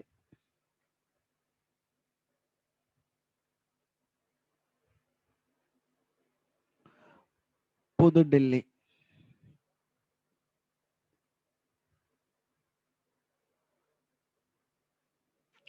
இந்தியாவின் முதல் இந்தியா கொரியா நட்பு பூங்கா எங்கு திறக்கப்பட்டது அப்படின்னு சொல்லிட்டு கேள்வி. எங்க அப்படின்னா புதுடில்லி அப்படின்னு போட்டுக்குங்க. இது ஒரு நார்மலான ஈவெண்ட் தான், போதும். அடுத்தது, விலங்குகளுக்கான கொரோனா தடுப்பூசியை கண்டுபிடித்த உலகின் முதல் நாடு? விலங்குகளுக்கான கொரோனா தடுப்பூசியை கண்டுபிடித்த உலகின் முதல் நாடு?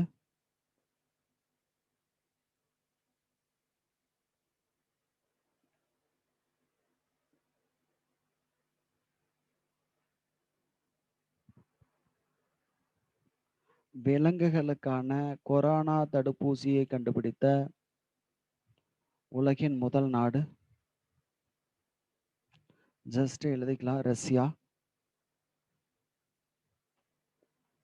விலங்குகளுக்கான கொரோனா தடுப்பூசியை கண்டுபிடித்த உலகின் முதல் நாடு எது அப்படின்னு பார்த்தீங்கன்னா ரஷ்யா எழுதியிருக்கலாம் சார். அடுத்து பார்த்தீங்கன்னா, ரஷ்யா மனிதர்களுக்கான கொரோனா தடுப்பு மருந்தையும் முதவே கண்டுபிடிச்சிருந்தாங்க, அமெரிக்காவுக்கு முன்னாடி கூட. அதாவது ஸ்புட்னிக் 5 அப்படிங்கிறது. ஓகேங்களா?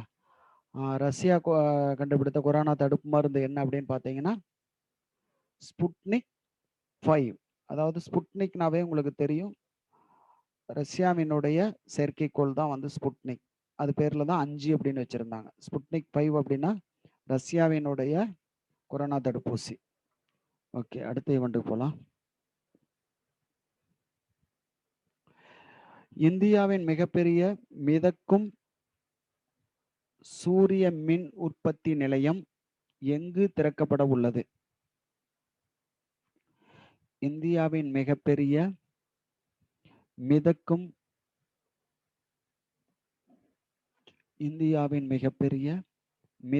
சூரிய மின் உற்பத்தி நிலையம் எங்கு திறக்கப்பட உள்ளது?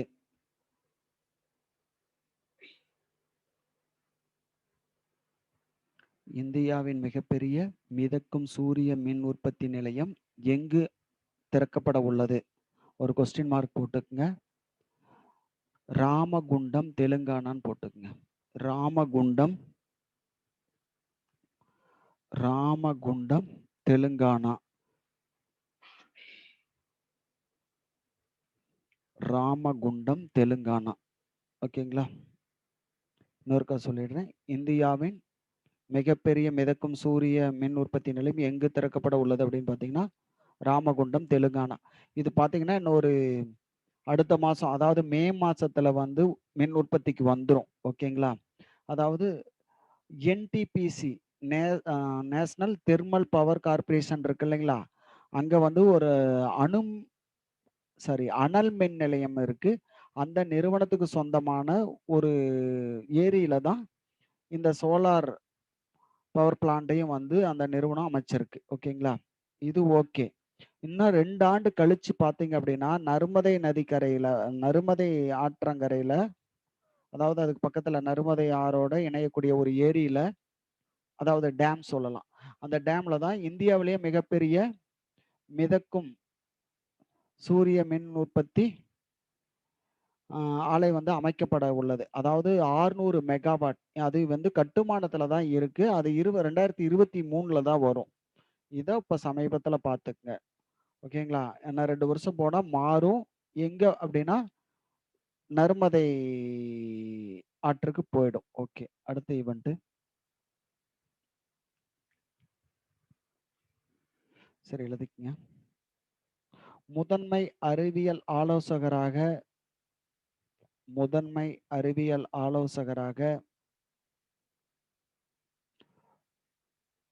மீண்டும் வேண்டாம். முதன்மை அறிவியல் ஆலோசகராக மேலும் ஓராண்டு நீட்டிக்கப்பட்டவர். முதன்மை அறிவியல் ஆலோசகராக மேலும் ஓராண்டு நீட்டிக்கப்பட்டவர்.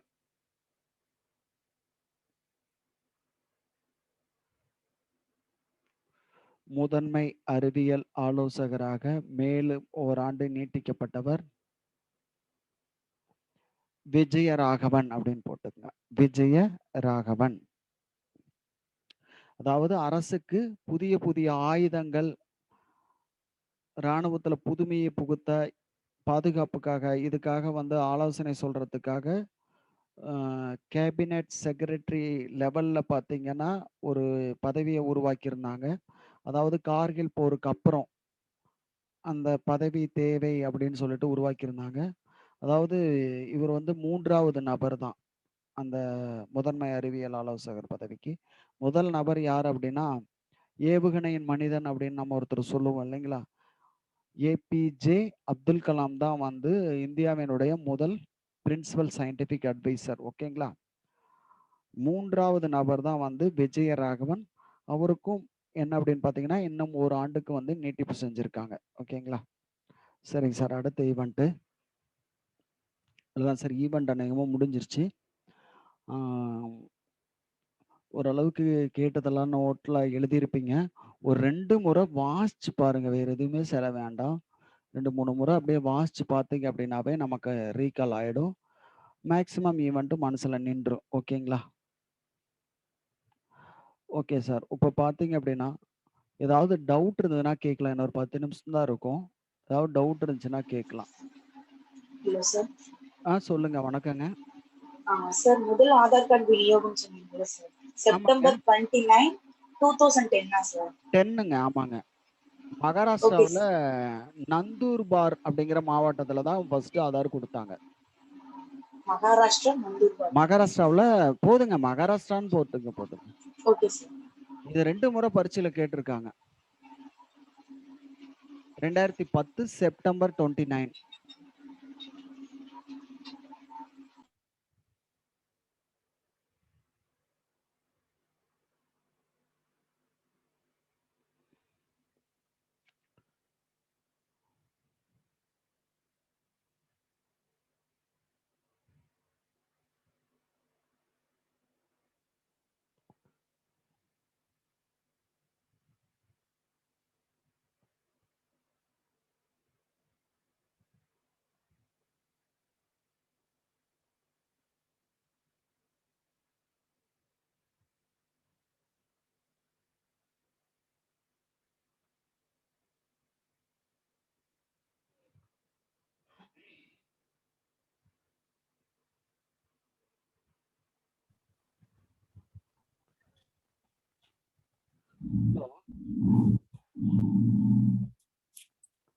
ஹலோ அனிதாங்களா? கேட்கலாங்களே?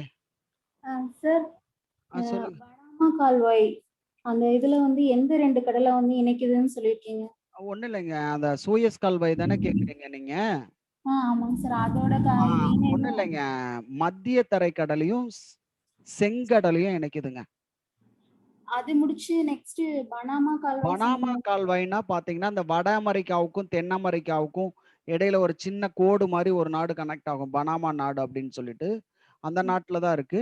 அது உங்களுக்கு மேப்ல பார்த்தாவே தெரியுமே. அட்லாண்டிக் கடலையும், பசிபிக் பெருங்கடலையும் இணைக்குங்க பனாமா கால்வாய். சரி. அட்லாண்டிக் பெருங்கடல், பசிபிக் பெருங்கடல். ஓகேங்களா? சரிங்க சார். இன்னொரு கொஸ்டின்.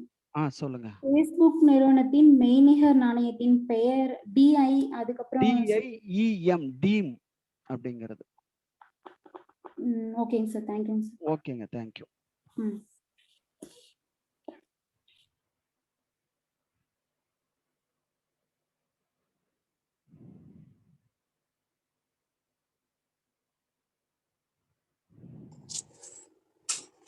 ஹலோ மஞ்சுளாங்களா?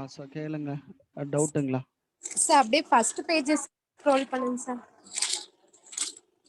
ஃபர்ஸ்ட் பேஜஸ்ங்களா?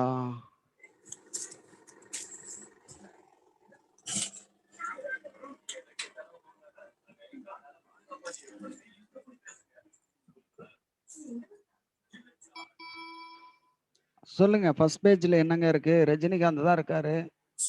சார் இல்லைங்க சார், நான் வரலைங்க சார், லேட்டா தாங்க சார் வந்தேன் ஒண்ணும் அதனால. இல்லைங்க.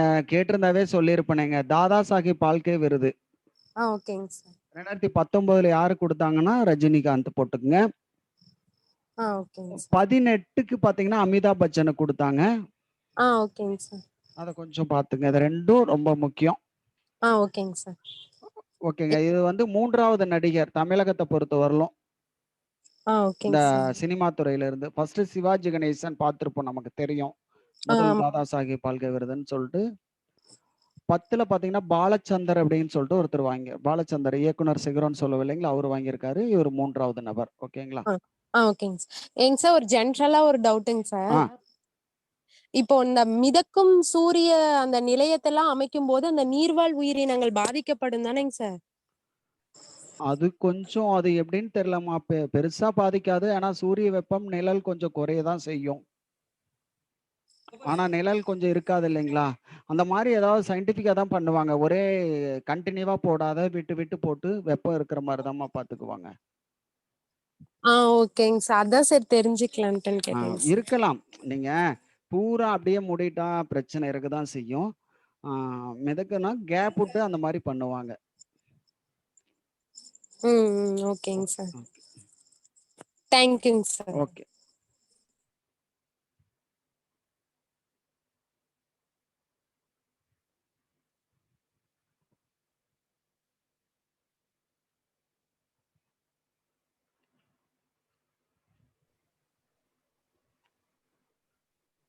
சார் வணக்கம். கேக்குதுங்க. சொல்லுங்க.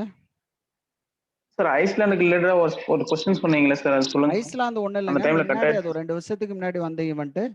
சம வேலை சம ஊதியம் ஓகே சார். சட்டத்தை கொண்டு வந்த நாடு எது அப்படின்னு பாத்தீங்கன்னா ஐஸ்லாந்து. சார் அது இந்தியா எத்தனாவது இடத்துல இருக்குன்னு சொன்னீங்களே சார்? இந்தியா 140. ஃபர்ஸ்ட் சார் அதாங்க ஐஸ்லாந்து தானே. உங்களுக்கு என்ன? நான் அந்த ஒரு நாடு வேற ஒரு ஈவெண்டோட ஓகே. சம்பந்தம் இருக்கு, உங்களுக்கு மனசுல நிக்கும் அப்படிங்கிறதுக்கு தான் அவ்வளவு தூரம் போய் சொல்றது. இப்ப பாகுபாடே பாக்குறது இல்ல, பாகுபாடே இல்லாத நாடுன்னா ஐஸ்லாந்துன்னு சொல்றோம். அப்ப சம வேலை சம ஊதியம் அப்படிங்கிறதும் கொண்டு வந்த நாடு, கொண்டு வந்ததுனால தானே இந்த ரேங்க்ல வராங்க. Hello okay sir. Hello okay sir. ஓகேங்க. Okay. Sir okay sir. Okay. Thank you. Thank you sir.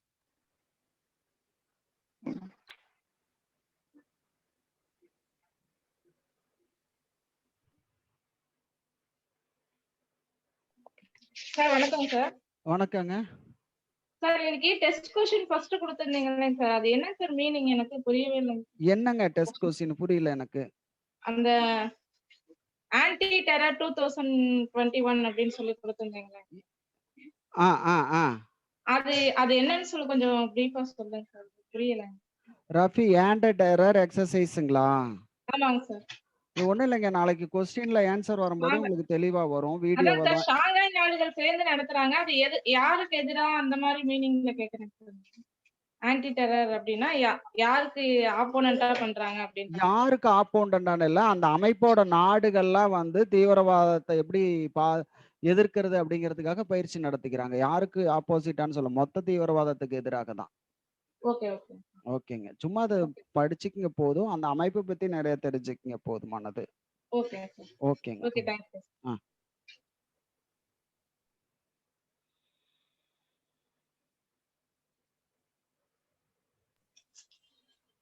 Hello sir இந்த சூயஸ் கால்வாய் இருக்குல்ல சார், ஆமாங்க. அத பத்தி படிக்கிறப்போ ஒரு பாயிண்ட் சொன்னாங்க சார், பேப்பர்ல இருந்தது சார். 1956ல எகிப்து அரசர் நாசர் தான் வந்து சூயஸ் கால்வாய் வந்து சொந்தமாக்கிக்கிட்டாரு. அமைக்கலங்க, அவர் தேசியமயமாக்குனார். அத நோட்ஸ்ல சொல்லும்போது கூட சொல்லியிருப்பேனே நானு. Okay sir. நேஷனலைஸ் பண்றாரு. அதாவது தேசியமயம். எகிப்துக்கு மட்டும்தான் சொந்தம் அப்படின்னு சொல்றாரு. அப்புறம் ஒரு சர்வதேச பெரும் போக்குவரத்து அப்படின்னா இப்ப பனாமா சொன்னீங்கல்ல சார், சூயஸ் பனாமா. இன்னொன்னு இருக்கு சார், இந்த டிரான்ஸ் சைபீரியன் ரயில்வேனா, அது எங்க சார் இருக்கும்? டிரான்ஸ் சைபீரியன் ரயில்வேங்கிறது அப்படி சொல்ல முடியாது. அது பாத்தீங்க அப்படின்னா ஜப்பான் பக்கத்துல இருந்து ஐரோப்பா வரலும் மிக நீண்டமான ரயில் பாதைன்னு சொல்லலாம். கிராண்ட் சைபீரியன் ரயில் பாதை. ஒரு ட்ரெயின் போயிட்டு வந்தா போறதுக்கே 15 நாள் ஆகுங்களாம், இங்க இருந்து அந்த லாஸ்ட்டுக்கு போறதுக்கு. Okay sir. அது பெரிய போக்குவரத்துன்னு சொல்ல முடியாதுங்க, இததான் சொல்ல முடியும். உலகிலேயே அதிகமா சரக்கு போறது கப்பல் போக்குவரத்துல தானேங்க போகுது. இல்ல சார், இந்த 3 கொடுத்திருந்தாங்க, அதான் டவுட்ல உங்ககிட்ட கேட்டேன் சார். சரி சரி சரி. இந்த சூயஸ் பனாமா கால்வாய் இது ரெண்டும் பிளஸ் டிரான்ஸ் சைபீரியன் ரயில்வே அப்படின்னு சர்வதேச பெரும் ஆன்சர் கொடுத்திருந்தாங்க உங்களுக்கு? இல்ல சார், கொஸ்டின்ல கேக்கல சார், நான் நியூஸ் பேப்பர்ல படிச்சேன்ல. அதுக்கு என்ன ஆன்சர் போட்டிருந்தாங்க நியூஸ் பேப்பர்ல? இந்த 3மே போட்டிருக்காங்க சார். சர்வதேச பெரும் போக்குவரத்துன்னு போட்டு தினமணில சூயஸ் கால்வாய், பனாமா கால்வாய், டிரான்ஸ் சைபீரியன் ரயில்வே அப்படின்னு. அது எது இருந்தாலும் இதுதாங்க பெஸ்ட், அதிகமா வரும். பனாமா தான் வரும். ஆமா சார், அதையும் போட்டிருந்தாங்க சார். கடல் வழி வர்த்தகத்தில் ஈடுபடும் சரக்கு கப்பலோட ஜீவநாடி சூயஸ் கால்வாய் அப்படின்னு போட்டிருக்காங்க. இது ஐரோப்பாவுக்கு இருக்கும். ஐரோப்பாவை தாண்டி ஆசியாவுக்கு, இந்த ஐரோப்பாவில இருந்து ஆசியாவுக்கு வரணும் அப்படின்னு பாத்தீங்கன்னா அந்த வழியாவும் வருவாங்க. அதான் சார் டவுட் கேட்டேன். Thank you sir. Okay.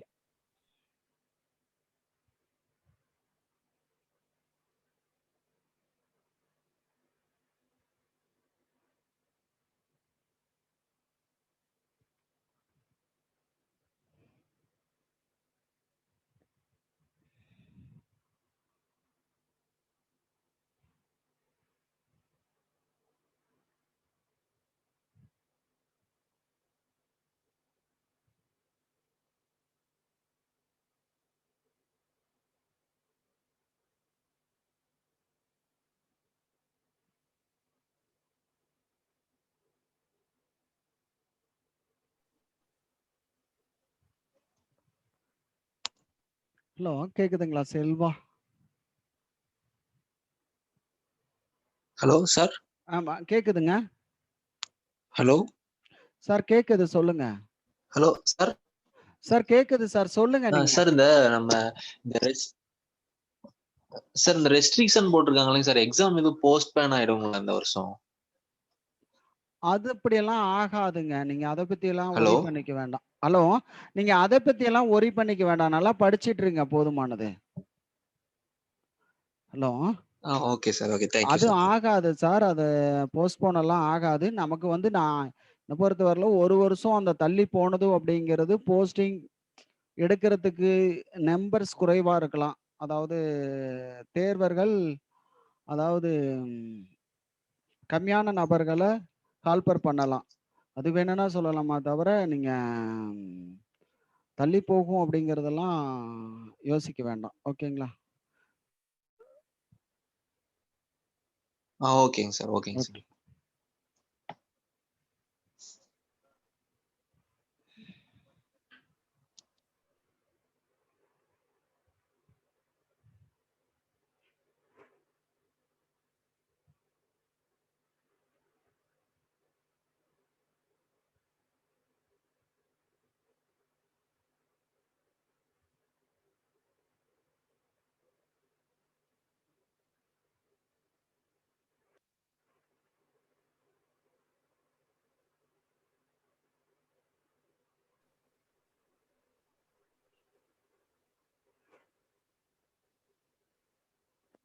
Bhanupriya sir, Saraswati Samman விருது 2019ல சார் யார் வாங்கினாங்க சார்? 2019 சார். எழுதலைங்களா? வாசுதேவ் முகி. வாசுதேவ் முகி. ஓகேங்களா? இது நம்ம பழைய நோட்ஸ்ல கொடுத்துருக்குதுங்க, முன்னாடி நம்ம எழுதியிருப்போம். ஓகேங்க சார். ஓகேங்க.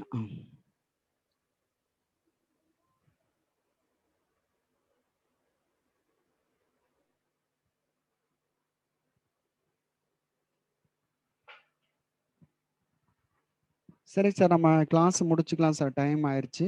ஓகேங்களா? நம்ம அடுத்த கிளாஸ்ல பார்ப்போம். ஓகேங்களா?